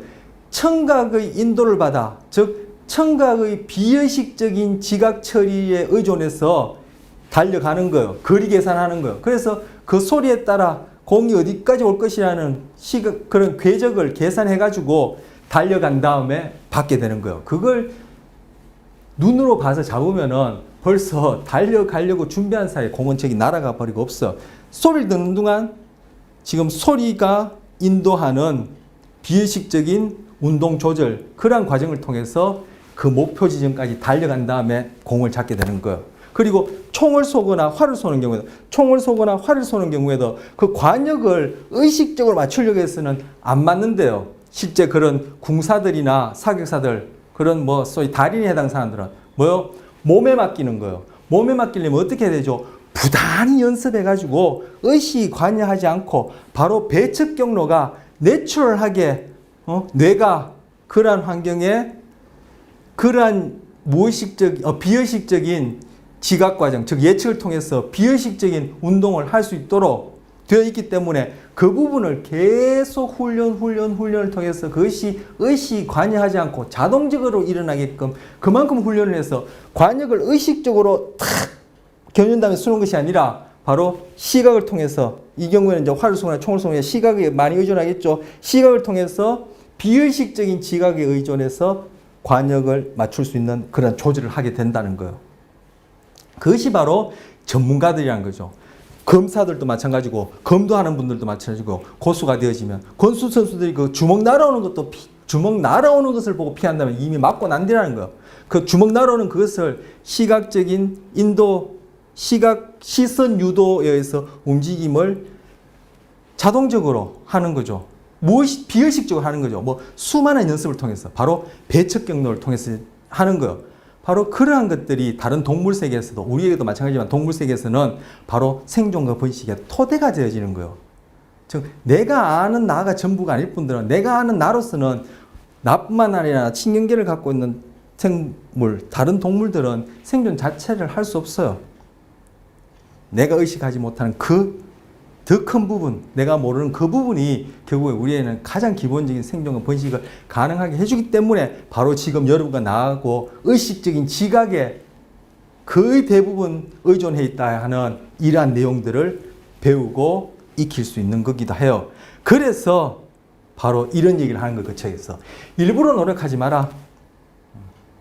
비의식적인 처리를 통해서 조절되어지는, 비의식적인 지각 과정을 통해서 자동적으로 그렇게 조절되어지는 그런 운동이 준비되지 않는데, 내가 소위 의식적인 지각을 통해서 운동을 조절하려는, 어떻게 보면 크기 대조 착시처럼 착각에 의존해서 하는 그런 행동 하지 마라. 해봐야 아무짝에 소용없다. 그냥 하거나 하지 마라. 일부러 하려고 하면 안 된다. 이 얘기를 하는 거예요. 여러분들 경험하시죠? 작심삼일 이런 것도 있고 일부러 노력하지 마라. 뭐요? 의식적인 지각에서 이루어지는 나는 할 수 있을 것 같고 노력하지만 바로 실제 삶 속에서 순간순간 나의 감정이나 사고나 행동은 그 상황에 맞게끔 그것이 적응지든 부적응지든 일어날 수밖에 없는데, 그것이 준비되지 않은 상태에서는 의식적인, 결국 내 자신에 대해서든 외부 환경에 대해서든 착각이나 왜곡이 일어날 수밖에 없는 그러한 수준에서의 어떤 사고와 행동은 실제 삶 속에 일어나지 않는다는 거예요. 적용되지 않는다는 거예요. 그래서 우리 삶이 쉽게 안 바뀌고 작심삼일이지만 늘 반복한다라는 것도 지금 말씀드린 것과 관계가 있는 거예요. 바로 뭐요? 지금 시각 중에 배척 경로와 관련된 맹시 현상을 가지고 바로 우리 일상생활에서 내가 순간순간 겪는 그런 것을 지금 적용해서 얘기하는 거예요. 그냥 시각에 국한해서 머무는 것이 아니라. 그래서 일부러 노력하지 마라. 그냥 하거나 하지 마라. 일부러 하려고 하면 안 된다. 결국 뭐요? 몸이 야구선수처럼, 사격선수처럼, 또는 검사들처럼, 칼 쓰는 사람들은 그 검도하는 그 검술가랍니까? 검술사입니까? 어쨌든 칼을 쓰는 사람처럼, 아니면 주먹이 날아오는 피하는 권투선처럼 그렇게 부단한 노력에 의해서 내 삶 자체가, 내 행동 자체가 그렇게 자동화되어서 환경에 맞게끔 적응되어지는 것이 되어지는 것이지, 일부러 억지로 해서는 그러한 행동이나 그런 삶이 안 된다라는 거예요. 자, 적용되는지 모르겠어요. 여러분이 지금 공부하고 공부하는 학생이 아니라도 어떤 식으로든 내가 앞으로 살아가고 그러한 어떤 목적을 위해서 살아갈 때 내가 지금 현재 어떤 식으로 나의 삶을, 그죠? 훈련해야 될지, 공부해야 될지. 막연하지만 그림이 그리십니까? 저는 이거 제 나름대로 메모해 놓고 틈날 때마다 제 경우를 적용해서 보거든요. 근데 이 문구가 아까도 말씀드렸지만 이 라마찬드라는 이 사람 책이 바로 이 맹시 얘기하고 그 다음째 이 크기 대조 착시 얘기하면서 얘기하는 거예요. 기회 되시면 한번 읽어보세요. 왜 이런 이러한 말이 결론적으로 하게 되는지. 제가 지금 나름대로 전달해 드리려고 했는데 잘 전달되는지 모르겠어요. 또 반복할 수는 없겠죠. 자꾸 반복이 너무 많으니까. 자, 이젠 시각을 떠났습니다. 드디어 부정력으로 왔습니다. 자, 여기 제목이 신체표상과 가소성이에요. 자, 앞에 슬라이드에서는 그나마, 그죠? 요 부분에서는 뭐 읽을거리도 좀 있고, 이 부분에서는 이렇게 부제목도 많이 들고 이렇게, 제가 지금 이 슬라이드를 만들었었어요. 근데 여기서는 또, 그죠? 뭐 제목만, 이 경우에도 제목만 있고 제목만 있어요. 제가 일부러 상세하게 텍스트를 안다는 건 아니에요. 일부러 그러는 건 아닌데, 제가 필요할 때는 그러한 텍스트나 부제목, 소제목들을 이제 달아요. 일부러 제가 그렇게 조절하는 건 아닌데, 한편으로는 이렇게 하는 것이 제가 첫날 오리엔테이션 때 말씀드렸죠. 여러분이 정말 이 강의를 온라인으로 시청하는데 켜놓고 노트 만들면서 적극적으로 참여하느냐, 아니면 켜놓고 죄송합니다. 그런 분이 있는지 없는지 모르겠지만 뭐 안 계시리라 지금 기대합니다만 딴 것 하느냐. 그래서 나중에 요것만 보면은 시험 볼 수 있는 그러한 식으로는 제가 하지 않는다 그랬어요. 그래서 여러분이 실질적으로 제가 확인할 수 없으니까 실질적으로 수업에 적극 참여하고 그렇게 참여하지 못하면은 이 수업을 제대로 여러분이 뭐 마친다 할까요? 그렇게 받을기에는 힘들 수밖에 없는 그러한 의도에서도 제가 이렇게 상세하게 적지 않았습니다. 일부러 제가 뭐 이걸 뭐 적게 적어야지 이렇게 하는 건 아닌데 이렇게 하는 것이 여러분이 적극적으로 참여하게끔 그죠? 좀 푸시가 있어야 되죠. 저만 하더라도 자율적으로 다 되어지는 건 아니니까 그래서 좀 이렇게 여러분이 수업에 딱 집중하셔서 이게 적극적으로 이렇게 메모하시고 하시면 이게 수업 따라오기에는 곤란하게 함으로써 제가 수업에 적극적으로 참여하고 한편으로는 여러분에게 그죠? 출석 점수에 해당하는 그러한 응당의 어떤 그런 액티비티를 제가 하시게끔 제가 그런 측면에서도 이렇게 한다는 얘기를 했었어요. 그래서 지금부터는 또 이게 뭐요? 거의 뭐 그림밖에 없어요. 뒤엔 또 뭐 그 글자가 몇 자 적게 있는데 그래서 오늘 여기 끝까지 좀 할 요량이에요. 그동안 뭐 오늘 또 그렇고 지난 시간도 그랬지만 반복을 가능한 한 많이 좀 줄이고 좀 다양한 내용을 좀 진도를 좀 나가기 위해서 오늘 조금 전에 마지막 슬라이드까지 할 거예요. 그래서 오늘 시간은 다른 날보다 좀 시간을 더 할 수밖에 없고 할 요량으로 제가 시작했습니다. 자, 뭐 이 얘기도 벌써 지금 한 몇 분 까먹었는데 자, 지금은 이제 두정엽으로 넘어왔어요. 자, 이제까지 그거는 다 후두엽과 관련된 시각과 관련돼서 얘기했지만 이것이 시각뿐만 아니라 뇌의 전반적인 기능 그리고 우리의 또 소위 마음 또는 마음의 작용을 다 적용해서 얘기할 수 있는 것이다라고 누차 말씀드렸고 자 이제는 또 두정엽으로 넘어와서 또 비슷한 얘기를 또 할 수 있어요. 자 이제 두정엽으로 넘어왔어요. 두정엽에 여기 다 영어로 쓰셨는데 이거 하나 다 살펴볼 필요는 없고 그래서 없고 했는데 제가 살펴볼지도 모르겠는데 두정엽의 그때 기능 뭐라 그랬죠? 두정엽의 기능 기억나십니까? 처음으로 그 뭐 마음과 관련된 동영상 보면서 뇌의 각 부분을 설명할 때 뇌관 그리고 또 뭐죠? 뭐 편도체, 해마, 척두엽, 뭐 후두엽, 두정엽, 전두엽 뭐 이렇게 쭉 얘기하고 했었죠. 뭐 시상도 얘기했고 손해도 얘기했고 한데 그때 두정엽의 기능은 바로 체감각 또는 신체 감각 또는 몸 감각 이렇게도 얘기해요. 신체 감각 또는 체감각, 몸 감각과 관련된 그러한 정보 처리에 전문화되어 있다 이렇게 얘기를 했었어요. 자, 그것과 관련해서 지금 얘기를 하는 거예요. 여기 바로 봐요. 몸 감각에 대해서 전문화되어 있다는 것과 관련해서 얘기하는 거예요. 즉 여기서 신체 표상이라는 얘기는 먼저 표상이라는 얘기는 내적 모델이에요. 내적 모델. 우리는 우리 자신에 대해서도 그렇고 그리고 외부 이 환경에 대해서도 그렇고 있는 그대로를 우리가 인식하지 않는다는 건 이미 이제 여러분 뭐 충분히 제가 전달이 되었죠. 바로 우리는 뭐요? 외부 환경에 대해서 그렇고 내 자신에 대해서 그렇고 내 나름대로 모델을 갖고 있어요.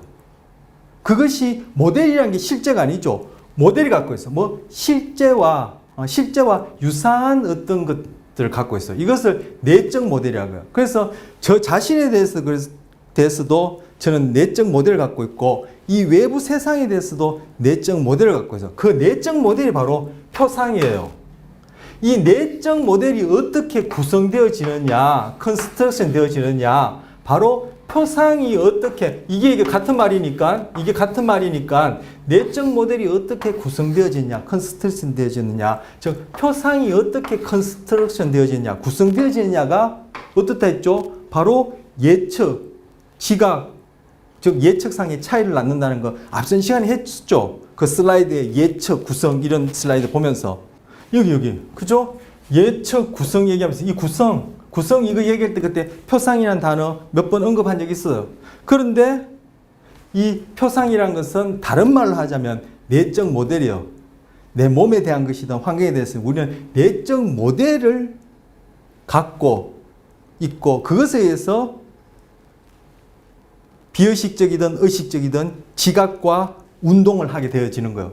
근데 그 내적 모델, 즉 표상이 어떻게 구성되어지느냐가 사람마다 다를 수 있고 종간에는 더 차이가 날 테고 그것이 결국은 예측의 차이를 낳는다. 이런 얘기하면서 편견 얘기를 했었어요.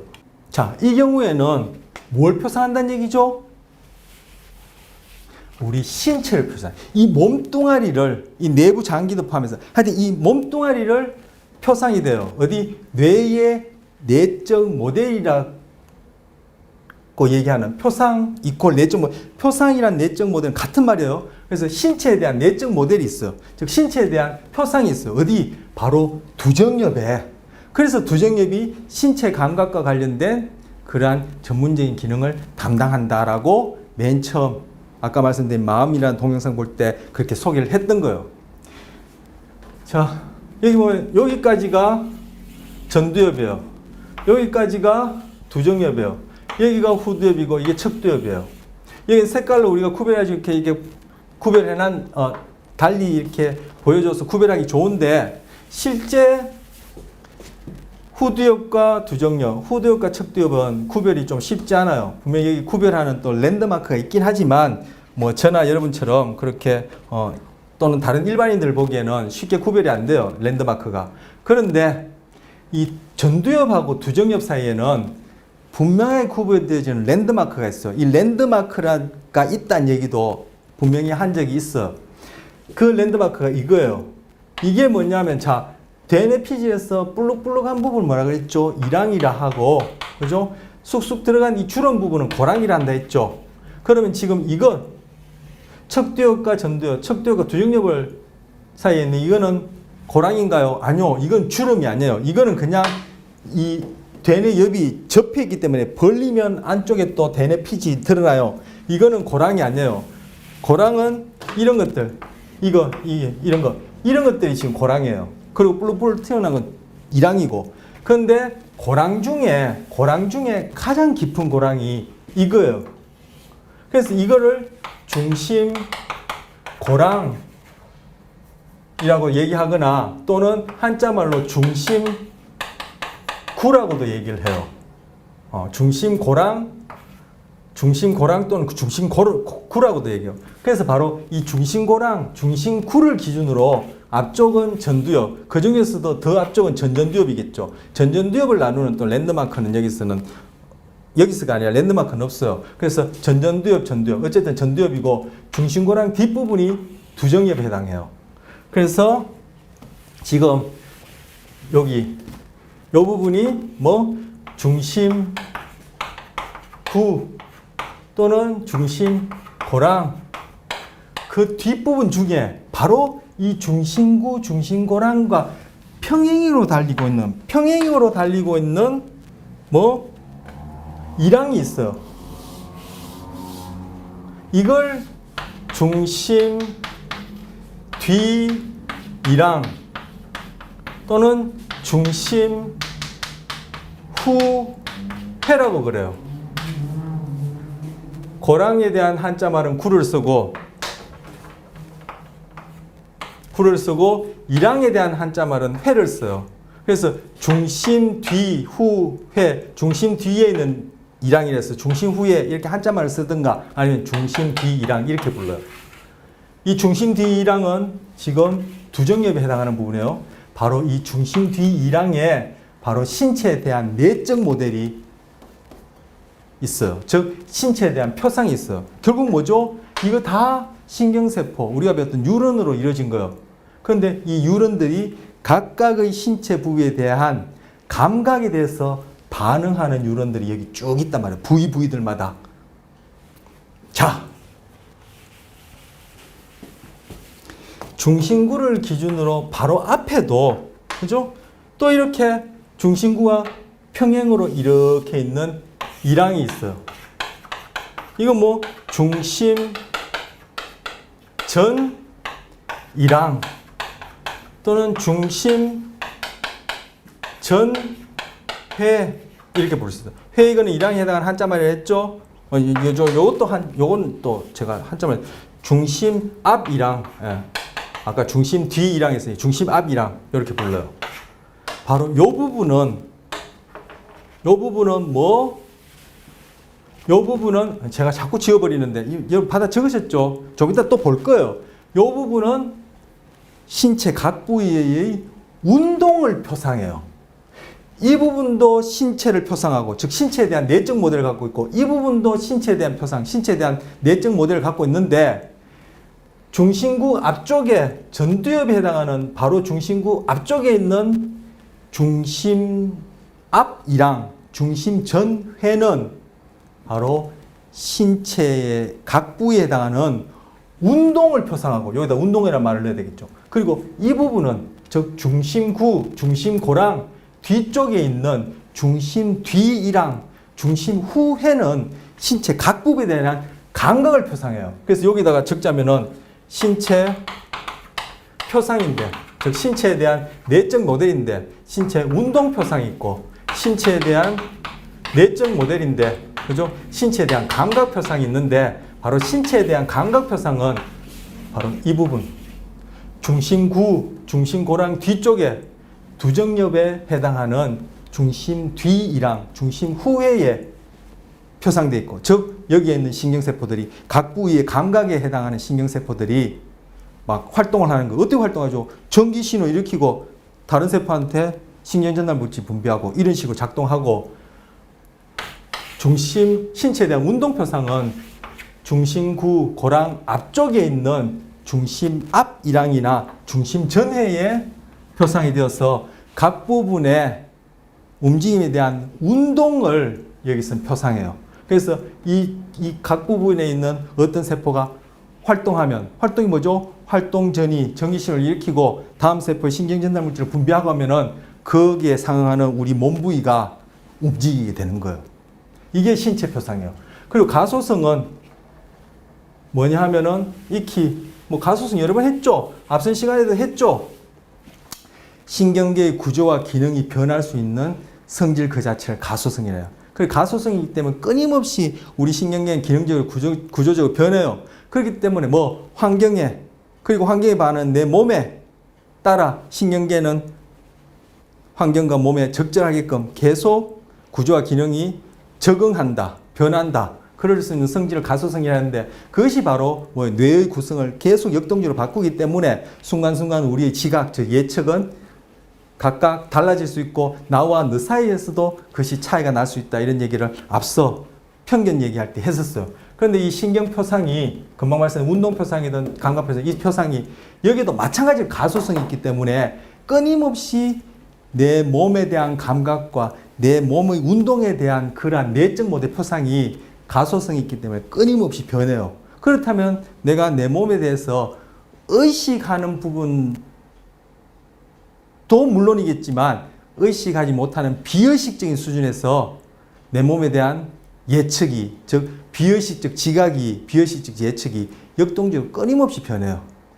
그런 것들이 너무 정상 범위에서 벗어날 때 그것이 결국은 의식상에는 정상과 다른 어떠한 결과를 낳고, 그것이 결국은 외부 세상에 대한 지각에 대해서도, 그것이 비의식적 지각이든 의식적 지각이든 외부 세상에 대한 지각에 대해서도 또 그런 어떤 왜곡을 낳게 되어지면은 이것이 곧 뭐요?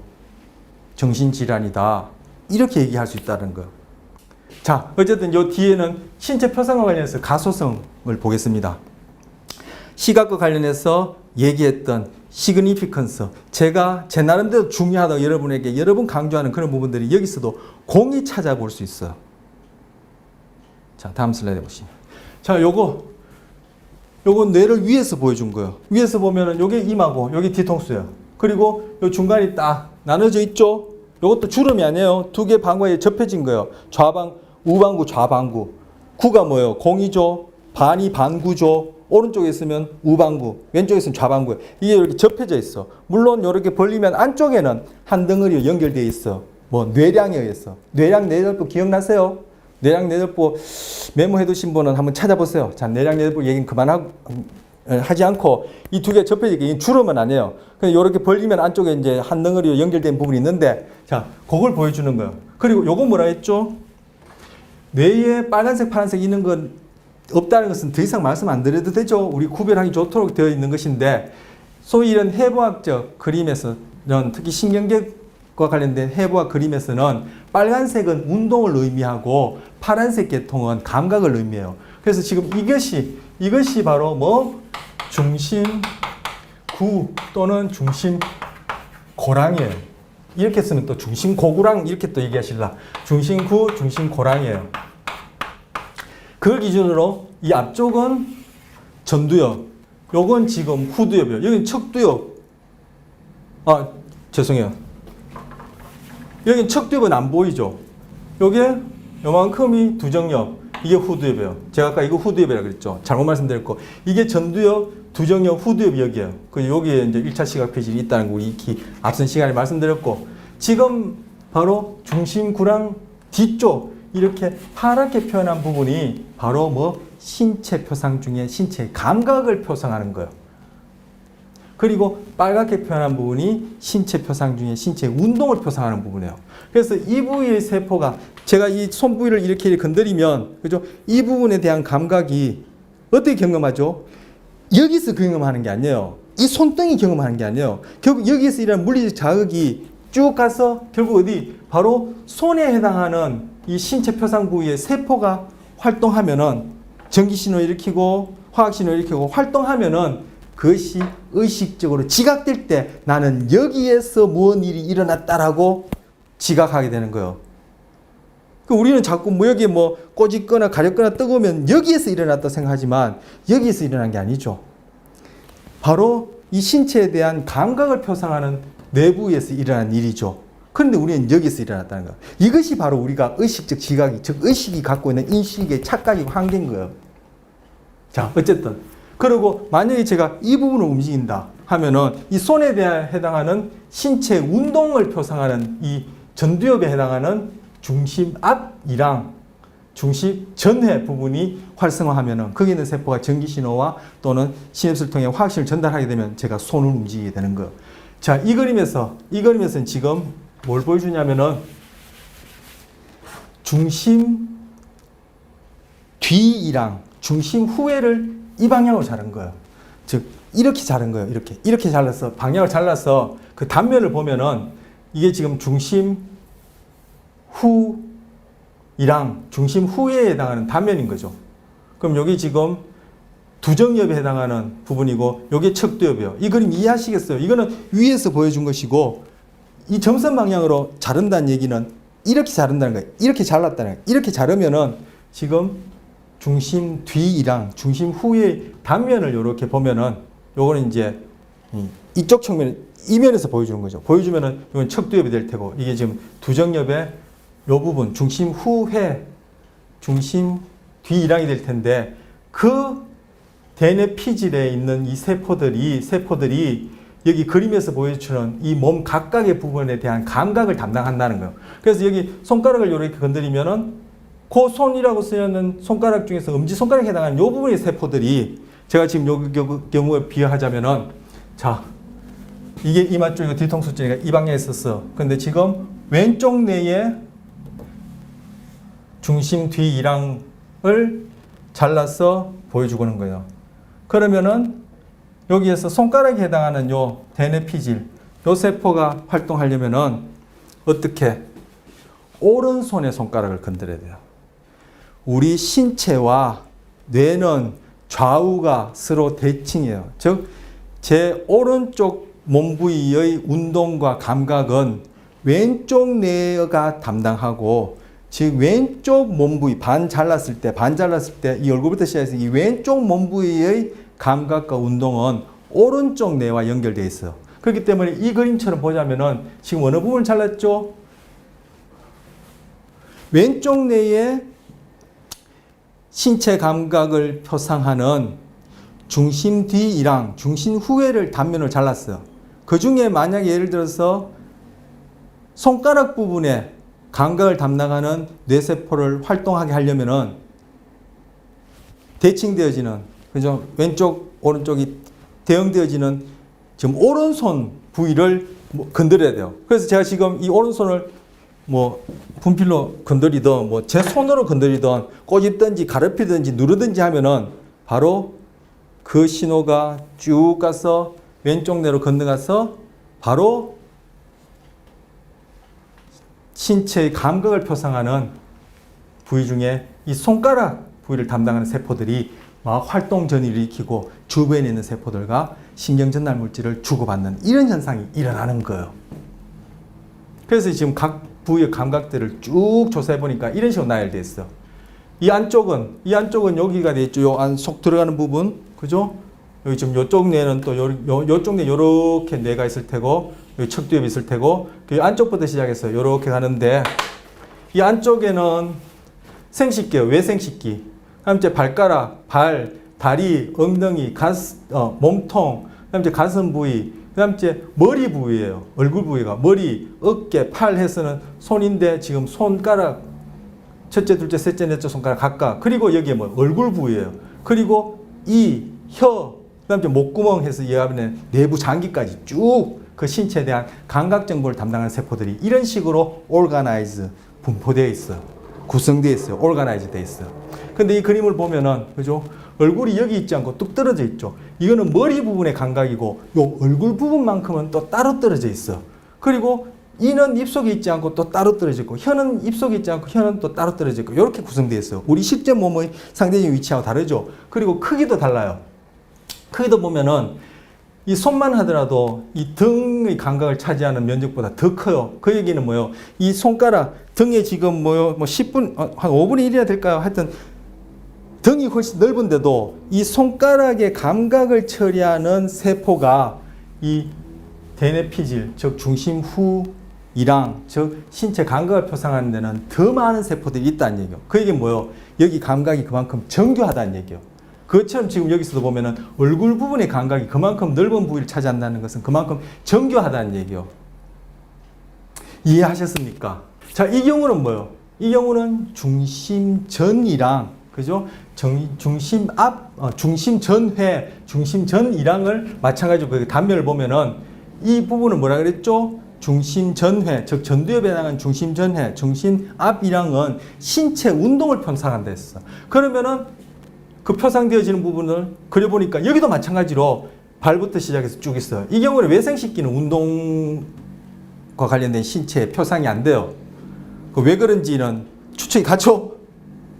추측이 안 가시나요? 그건 얘기하지 말고. 그래서 지금 발부터 쭉 시작해서 가요. 거의 대동소예요. 앞에 봤던 이 경우랑. 그죠? 대동소이한데, 그러면 예를 들어서 여기에 이 손에 해당하는, 그 중에서도 손가락에 해당하는 이 부위의 세포가 활성화된다, 즉 활동한다, 전기신을 일으키고 다음 세포로 시냅스 전달을 통해서 신호를 보내주고 이것이 쭉 처리되어지면은 지금 이건 지금 어느 쪽이에요? 마찬가지로 왼쪽에 전두엽에 해당하는 중심 앞이랑 중심 전해죠. 거기에 손가락에 해당하는 부분에 운동을 표상하는 세포들이 활동하게 되면은 저는 어느 손가락을 움직일까요? 좌우가 신체 반 나눴을 때 오른쪽 왼쪽은 뇌 오른쪽 왼쪽과 서로 엇갈린다 그랬죠. 바로 제 오른쪽 손가락이 움직이게 돼요. 즉 오른쪽 손가락에 대한 운동을 표상하고 있는 세포들이 있는 거죠. 이거는 운동의 경우예요.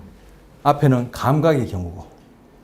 그래서 감각의 경우도 그렇고 운동의 경우도 그렇고 다른 부위에 비해서 특히 손 그리고 입, 혀 한번 보세요. 혀가 거의 등짝 전체의 운동을 감당하는 세포가 차지하는 면적만큼 차지하고 있어요. 뭐요? 이 작은 면적에 그만큼 많은 세포들이 운동에 관여한다는 얘기죠. 그만큼 정교하고 움직인다는. 그래서 이것이 이렇게 말도 하고 노래도 부르고 별의별 행동을 혀를 가지고 그렇게 운동을 하는 거예요. 그래서 새치혀를 조심하라 이런 얘기도 있는지 모르겠지만 감각에서도 마찬가지예요. 감각에서도 혀가 상당히 크게 위치하죠. 그리고 입술도 그렇고 손도 그렇고. 이게는 뭐예요? 그만큼 그 부위에 상대적으로 좁은 부위지만 많은 감각 관련 세포와 많은 운동 관련 세포들이 관여한다는 얘기는 그만큼 정교한 운동을 할 수 있도록 세밀한 감각을 한다는 거예요. 감각은 무엇 때문에 있죠?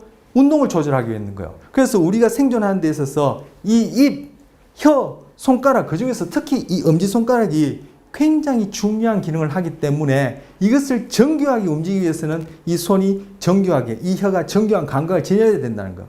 여러분, 입안에 뭐 조그만 알갱이가 있어도 혀로 금방 구별해내죠. 엄청나게 커 보여요. 꺼내보면 별로 크지도 않아요. 그리고 혀로, 그죠? 뭐, 우리 생선 가시도 발라 먹고, 발라내고, 별의별 거 다 하죠. 노래도 부르고, 말도 하고, 외국어도 뭐 몇 개씩 할 수도 있고. 이게 다 그만큼 혀가 정교한 감각을 토대로 한 정교한 운동을 할 수 있는데, 왜냐? 바로 그러한 운동과 감각, 신체 부위의 운동과 감각을 표상하는 그러한 부위에 그 부위를 감각과 운동을 담당하는 세포들이 다른 데 비해서 더 많은 숫자가 있다. 관여한다. 그래서 정교한 감각과 운동이 되어지는 거예요. 그래서 얼굴도 그렇고, 얼굴도 전체적으로 지금 몸통보다 더 넓은 부위 차지하죠. 그중에 특히 입술, 혀, 그리고 손, 그 중에서도 엄지손가락이 가장 큰 부위를 차지해요. 실제 뇌 안에 이런 사람이 있는 건 아닙니다. 실제 이 뇌 안에 이런 사람이 떡 누워 있는 게 아니란 말이에요. 그죠? 우리가 금방 눈에 띄어서 그 상대적인 세포의 숫자나 그 차지할 면적을 볼 수 있도록 그려놓은 거예요. 그래서 이것이 실제 있는 이런 사람이 신체 운동을 표상하든 신체 감각을 표상하든 있는 건 아니지만 꼭 이것이 사람처럼 뭐 작은 사람처럼 이렇게 보인다 해서 이걸 뭐라고 그러냐? 호문클루스라 불러요. 호문클루스. 호문클루스 또는 호문클루스라고도 얘기해요. 클루스, 쿨루스, 영어니까, 영어를 한국말로 오니까 그런 차이는 중요할 건 없는 것 같아요. 그래서 호문클루스라 불러요. 예. 호문클루스라 불러요. 이게 의미가 작은 인간이란 뜻이에요. 작은 인간. 우리 몸 안에 이런 작은 인간이 있는 건 아니에요. 근데 이 표상대신 이것이 이제 그렇게 이름을 붙인 거죠. 그래서 요 경우에는 빨간 것, 요 부분은 신체의 감각을 표상하는 호문클루스. 이거는, 죄송해요. 신체 운동을 표상하는 호문클루스, 운동 호문클루스, 이렇게 부르고, 요 부분은, 그죠? 신체의 감각을 표상하는 호문클루스에서 감각 호문클루스라 불러요. 여러분, 자로각게 계신 분은 여기 글자 보일 거예요. sensory homunculus 해서 감각 호문클루스, 즉, 감각 작은 인간, 이런 의미고, 요거는 모토 호문클루스에서 운동 호문클루스 이렇게 불러요. 자, 이게 바로 우리 신체에 대한 감각과 운동이 어떻게 표상되어지는지를 두정엽에서 지금 보여주고 있고, 그죠? 전두엽에 있는 운동 호문클루스는 지금 감각 호문클루스를 얘기하는 김에 같이 얘기한 거예요. 이 운동 호문클루스는 두정엽에 있는 게 아니에요. 오늘 지금 저 두정엽을 새로 들어가는데 감각 호문클루스를 얘기를 하다가 그것과 대응되어진 운동 호문클루스를 전두엽에 있지만 같이 얘기를 한 거예요. 자, 이제 환상감각입니다. 이 순서가 맞죠? 자, 이렇게 신체가 표상되어지고 감각과 운동에 가까이 돼서 표상되어지는데 가소성과 관련해서 흥미로운, 그리고 우리 내 몸뚱아리다 생각하는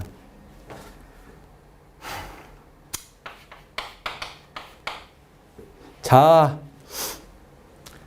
프로이드가 얘기하는 에고, 이드, 슈퍼에고 얘기할 때 그 에고, 자아가 아니라 셀프를 번역해서 얘기하는 이 자아가 윌리엄 제이슨이라는 철학자, 그리고 소위 미국 심리학의 아버지라 얘기하는 그 사람은 세 가지로 구성된다 얘기했는데 최근에 와서는 그것은 5가지다, 6가지다 얘기를 해요. 윌리엄 제이슨 같은 경우에 우리는 신체적 자아가 있고, 그리고 정신적 자아가 있고, 사회적 자아가 있다. 이렇게 크게 세 가지 분리하고, 요즘 뇌과학자들은 신체적 자아, 그리고 서술적 자아, 그리고 사회적 자아,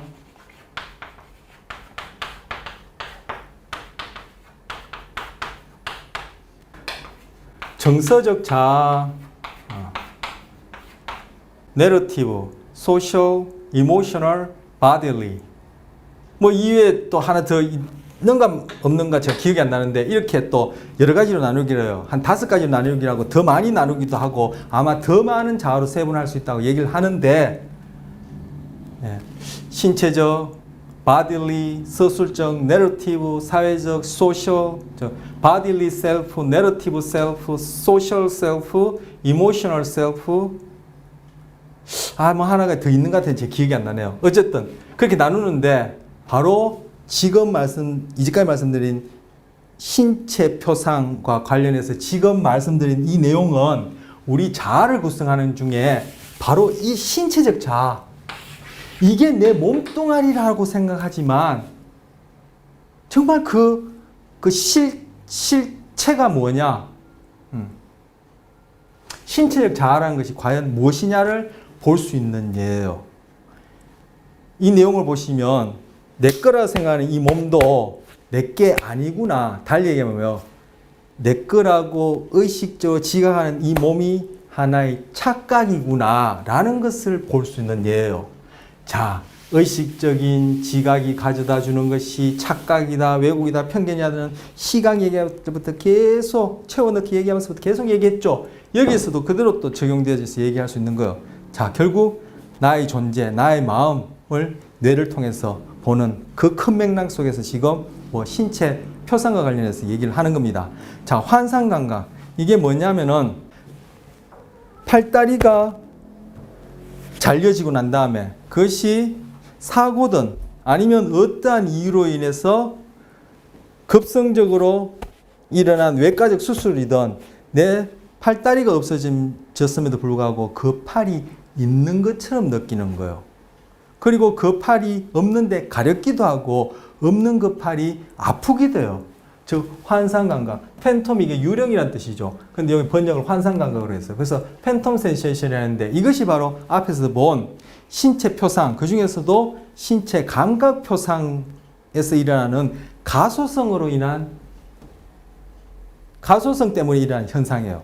즉 가소성은 신경계의 구조와 기능이 끊임없이 변할 수 있는 특성이라 했죠. 근데 신체 표상 중에 신체 감각 표상에서 비정상적인 가소성에 의해서 일어나는 현상이 바로 환상감각인데, 없는 팔다리가 있는 것처럼 여겨지고 없는 팔다리가 가렵고 없는 팔다리가 너무 고통스럽게 아픈 그런 현상이 나타나요. 그걸 지금 요 동영상에서 이제 보려고 하는 거예요. 저희 보통 조금만 더 할까요? 뒤에 슬라이드가 몇 개 됐는데 다 욕심으로 제가 시작했습니다만 일단은 지금 요 부분은 좀 하고 뒤에 어떻게 할지 좀 보도록 하죠. 그래서 우리 동영상부터 하나 보겠습니다. 이거 제가 여러분한테 예습으로 미리 보시라고 말씀드렸죠. 그때 예습과 관련해서 퀴즈 문제도 있었어요. Human minds are more full of mysterious than any written book. 인간의 마음이란 어떤 책보다도 미스터리로 더 가득 차 있다, 이런 얘기예요. 이제 뒤에 내용을 보시면 알게 되고, 이것이 바로 소위 내 몸뚱이라고 얘기하는 셀프 중에 신체와 관련된 이 자아가 허상이다, 착각이다, 우리 시각에서 많이 얘기한 그러한 동일한 그러한 생각을 할 수 있는 얘기가 됩니다. 이 환상 감각이. The vast majority of people who've lost a limb can still feel it, not as a memory or vague shape, but in complete, lifelike detail. They can flex their phantom fingers and sometimes even feel the chafe of a watch band or the throb of an ingrown toenail. And astonishingly enough, occasionally, even people born without a limb can feel a phantom. So 자, 이런 환상 감각을 갖고 있는 사람이, 예를 들어서 손이 없는데 손이 있는 것처럼 느끼는 사람이 그 없는 손이 막 움직여요. 그래서 제가 그 라마찬드란의 두뇌 실험실이라는 그 책에 보면은 또 환상각을 거기서 소개도 하는데, 그 사람한테 앞에 보이는 컵을 환상손으로 잡아보라고요. 실제로 없는 것인데 자기 뇌에서 일어나는 이런 그런 신체 표상, 운동과 감각상의 어떤 비정상적인 가소성에 의해서, 그죠? 자기는 없는 손이 있는 것처럼 그 컵을 잡는다는 식으로 느끼는 거예요. 실제 눈으로 보이지 않는데 뇌 안에서는 그 손이 움직이기처럼 느끼는 거죠.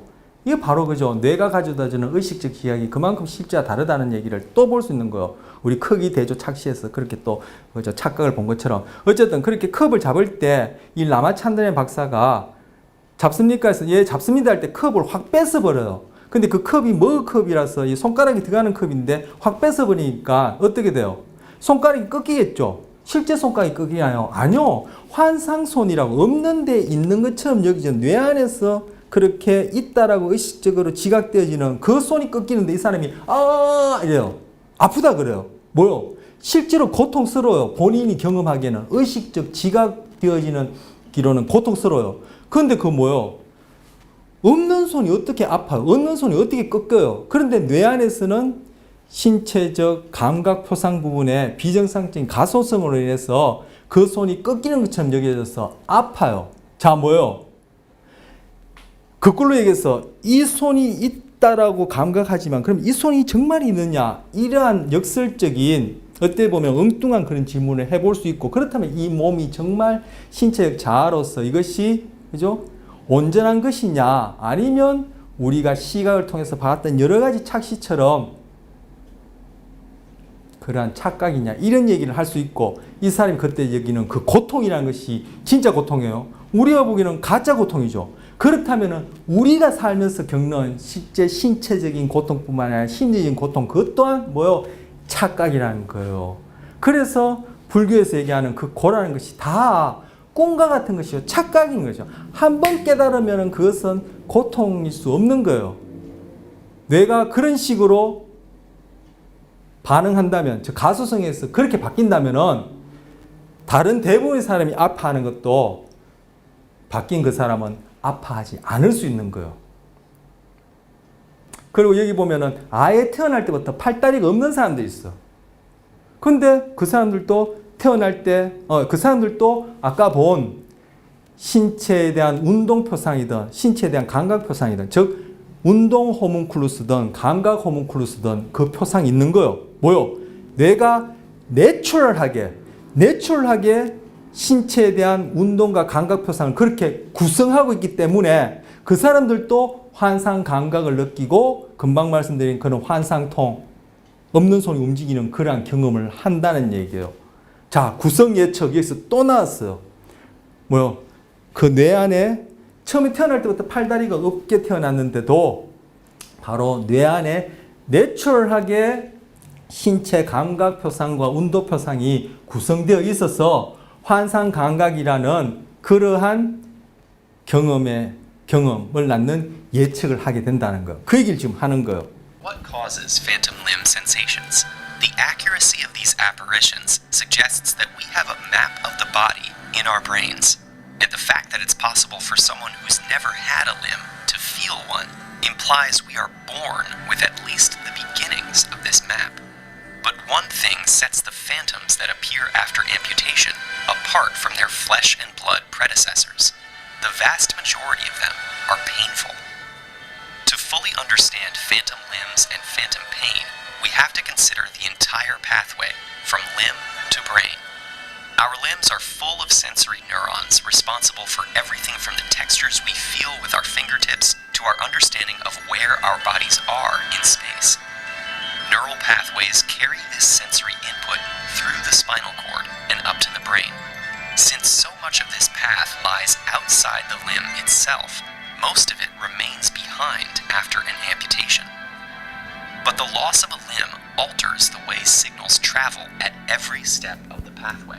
자, 지금 손끝 발끝부터 쭉 말초신경을 통해서 척수, 뇌로 들어가고 뇌에서는 시선 거친 다음에 바로 그죠? 여기서 금방 말씀드린 그 신체 감각 표상, 즉 중심 후이랑 중심 후회로 가서 신체에 대한 감각을 표상하게 되겠죠. 즉 내적 모델을 갖게 되겠죠. 거기 있는 세포들이 활동하게 되겠죠. 근데 각 단계마다 신경계 전체는 다 가소성이 있어요. 뇌에만 가소성이 있는 건 아니에요. 제가 가소성이란 신경계의 구조와 기능이 변한 성질을 했는데 각 부위들마다 다 가소성이 일어나서 그런 연결이 비정상적으로 이루어지면은 그리고 뇌와 관련해서는 아까 말씀드린 감각 호문클루스 상의 그러한 표상이 비정상적인 가소성에 의해서 그 내적 모델 표상이 변하게 되면은 비정상이 변하게 되면 바로 이런 환상 감각과 환상 통증을 경험하게 된다는 얘기를 지금 하고 있는 거예요.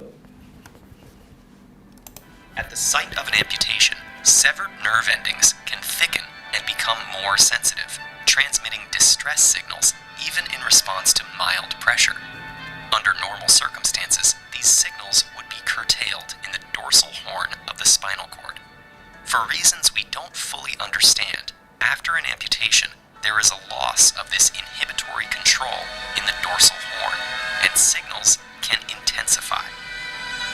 Once they pass through the spinal cord, sensory signals reach the brain. There, the somatosensory cortex processes them. The entire body is mapped in this 자, 우리가 좀 cortex. 전까지 봤던 그 내용이죠. Nerve endings like the lips and hands are represented by the largest areas. The cortical homunculus is a model of the human body with proportions based 자, 조금 전에 피질 호문클루스, 저는 클루스랜드의 클루스, 뭐 영어를 우리 발음을 옮긴 거니까 그 뭐 크게 문제 없어요. 요 관련해서 제가 여러분 예습으로 퀴즈 내드렸죠. 피질 호문클루스란 무엇이냐? 요 내용을 잘 이해하셔서 이제 답하시면 됐을 테고 오늘 수업을 통해서 이제 확인하실 수 있었으리라 생각합니다. size of each body part's representation in the cortex. The amount of cortex devoted to a specific body part can grow or shrink based on how much sensory input the brain receives from that body part. For example, representation of the left hand is larger in violinists than in non-violinists.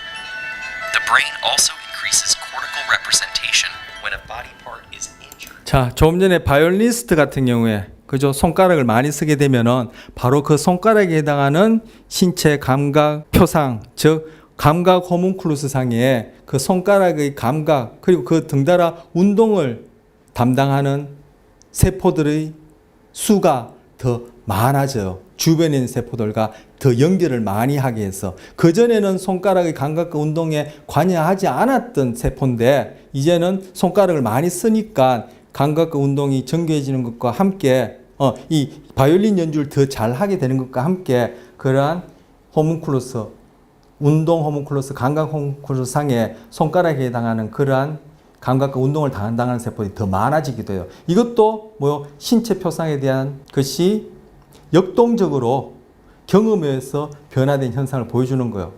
근데 이것이 어떤 경우에 잘려나간 경우에 사고든 수술로 인해서 짧은 시간 내에 팔다리를 잃어버린 경우에도 여기에서 비정상적인 가소성이 일어나서 없는 손이 있는 것처럼 그리고 없는 손이 아픈 그런 경험을 하게 된다는 얘기를 지금 하고 있는 겁니다. In order to heighten sensations that alert us to danger. This increased representation can lead to phantom 환각기 pain. 통증이 지금 The 환상통을 cortical map 얘기하는 is 거예요. also most likely responsible for the feeling of body parts that are no longer there because they still have representation in the brain. Over time, this representation may shrink and the phantom limb may shrink with it. But phantom limb sensations don't necessarily disappear on their own. 예, 어떤 사람은 그것이 금방 없어지기도 하는데 환상 감각 환상통이 근데 어떤 사람은 그것이 오랫동안 그죠 남아 있어서 문제를 일으킨 경우가 있다는 거예요. 그 경우가 이제 가소성이 비정상적으로 일어나는 거예요. Usually requires a combination of physical therapy, medications for pain management, prosthetics, and time. A technique called mirror box therapy can be very helpful in developing the range of motion and reducing pain in the phantom limb. The patient places the phantom limb into a box behind a mirror and the intact limb in front of the mirror.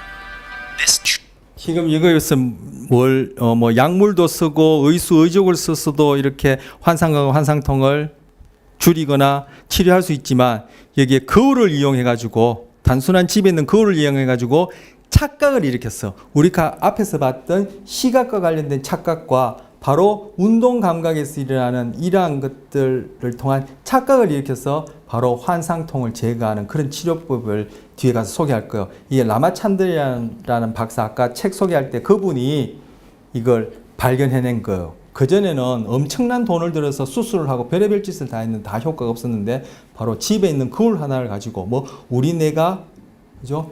착각에 의해서 내적 모델, 표상이 이 경우에는 신체와 관련된 표상이 변화할 수 있는 바로 그 가소성을 이용해 가지고 이러한 환상 감각, 그 중에 환상 통증을 치료하는 그 예를 소개하고 있고 우리 이후에 볼 거예요.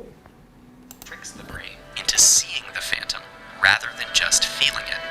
Scientists are developing virtual reality treatments that make the experience of mirror box therapy even more lifelike. Prosthetics can also create a similar effect. 네. 의적으로도 이런 효과를 낼 수도 있고 우리는 이제 그걸보다는 가상현실에 들어가면은 꼭 그죠 진짜 세계처럼 경험하잖아요. 그걸 보면 진짜 가상현실이 진짜인지 지금 이것이 진짜인지 그건 또 알 수 없는 얘기인데 어쨌든 소위 얘기한 가상현실에 들어가서도 이러한 환상 통증을 치료할 수 있어요. 즉 결국 우리가 의식적인 지각을 통한 착각을 이용해서 이러한 통증을 제거하는 거죠. 왜? 환상감과 환상통이라는 것도 의식적으로 지각된 착각이니까 왜? 뇌가 갖고 있는 가소성으로 인해서 표상이 변하면 이 경우에는 신체 관련된 것이지만 표상이 변하면 우리는 신체에 대해서도 그리고 아픔이라는 고통에 대해서도 이렇게 착각일 수도 있고 치료도 할 수도 있고 그렇다라는 거예요. 그걸 통해서 결국 우리 마음이라는 것은 그리고 우리 내 몸이라 생각하는 이 몸뚱이라는 것이 과연 무엇인가 즉 인간에 대한 이해를 다시금 또는 달리 한번 해볼 수 있는 또 그러한 의미가 있는 또 사례가 되는 거예요. Patients report pain primarily when they remove their prosthetics at night. And phantom limbs may in turn help patients conceptualize prosthetics as extensions of their bodies and manipulate them intuitively. There are still many questions about phantom limbs. We don't know why some amputees escape the pain typically associated with these apparitions, or why some don't have phantoms at all. And further research into phantom limbs isn't just applicable to the people who experience them. A deeper understanding of these apparitions will give us insight. 자, 이 부분이 우리에게 중요한 거죠. 바로 여기서 시사해 주는 바가 환상통, 환상 감각을 경험하는 사람들만 어떠한 중요한 의미가 있는 현상이 아니라 우리 일상생활에 일반인에게도 소위 정상적인 사람에게도 바로 우리 인간 존재에 대한 어떠한 이해를 달리해주는 시사하는 점이 있다. 이 부분이 중요하다고 지금 요 마지막에서 얘기를 하는 거예요. Into the work our brains do every day to build the world as we perceive it. They're an important reminder that the realities we experience are in fact subjective. 사실은 주관적이다. 달리하면은 실제가 아니라 뇌가 자연적으로 후천적으로 선천적으로 후천적으로 구성된 것에 의해서 일어나는 예측인데 그것이 주관적이다. 달리하면은 착시다, 착각이다, 왜곡이다, 실제가 아니다. 이러한 얘기를 하는 거예요. 이것이 철학적으로는 인식론이라는 그러한 문제의 뿌리가 되어지는 얘기인 거예요. 과연 우리가 경험하는 이것이 실제인가? 존재론. 그리고 우리는 이것을 도대체 어떻게 안다라고 경험하게 되는 거지. 인식론. 이런 것 관련된 얘기가 되는 거죠. Have you ever wondered why humans 다 이제 끝났습니다. makes 자, 시간이 제가 오늘 좀 욕심을 내서 이제 하려고 한다고 아까 중간 거의 뭐 1시간 넘어서 말씀드렸죠. 그리고 좀 더 많은 내용을 좀 더 다양한 내용을 소개해 드리려고 제가 욕심내서 해봤는데 아직까지 슬라이드가 좀 더 남아 있어요. 지금 뭐 다음 시간 할 건데 볼까요? 하나, 두 개. 하나가 남아 있네요. 이렇게 하고 나면 우리 이제 척두엽으로 넘어갈 텐데 지금 1시간 50분 정도 지났어. 여러분 어떠세요? 좀 피곤하고 힘든 건 제가 뭐 좀 더 할 수 있는데 뒤에 소개한 이 동영상을 가지고는 이 앞에 이 동영상은 제가 이렇게 인트로덕션으로 이제 소개해 드린 것이고 여러 예설을 위해서 소개해 드린 것인데 여기에서의 중요한 내용들을 다시 여기서 한번 차근차근히 살펴볼 텐데 이 동영상이 한 7분 정도 되는데 그 안에서 제가 여러분에게 이제 구체적으로 이 환상감각과 관련해서 어떠한 시그니피컨스 우리 존재에 대한 그런 의미가 있는지를 얘기하려면은 이게 7분이 아니라 거의 한 뭐 두세 배 정도 시간이 걸릴 것 같아요. 그러면은 전체적으로 오늘 강의한 시간이 너무 추가되어지고 하니까 뭐 여러분은 어떨지 모르겠어요. 제 추측에는 여러분도 좀 뭐 힘들고 비효율적 같아요. 이 내용 전달에 있어서. 그래서 뭐 제 욕심내 봤지만 여러분이 좀 더 다양하게 많은 걸 소개해드려서 욕심내 봤지만 오늘은 여기까지 수업하고 나머지 부분 다음 시간에 그렇게 말씀드리도록 하겠습니다. 해서 우리 다음 시간에 뵙도록 하죠.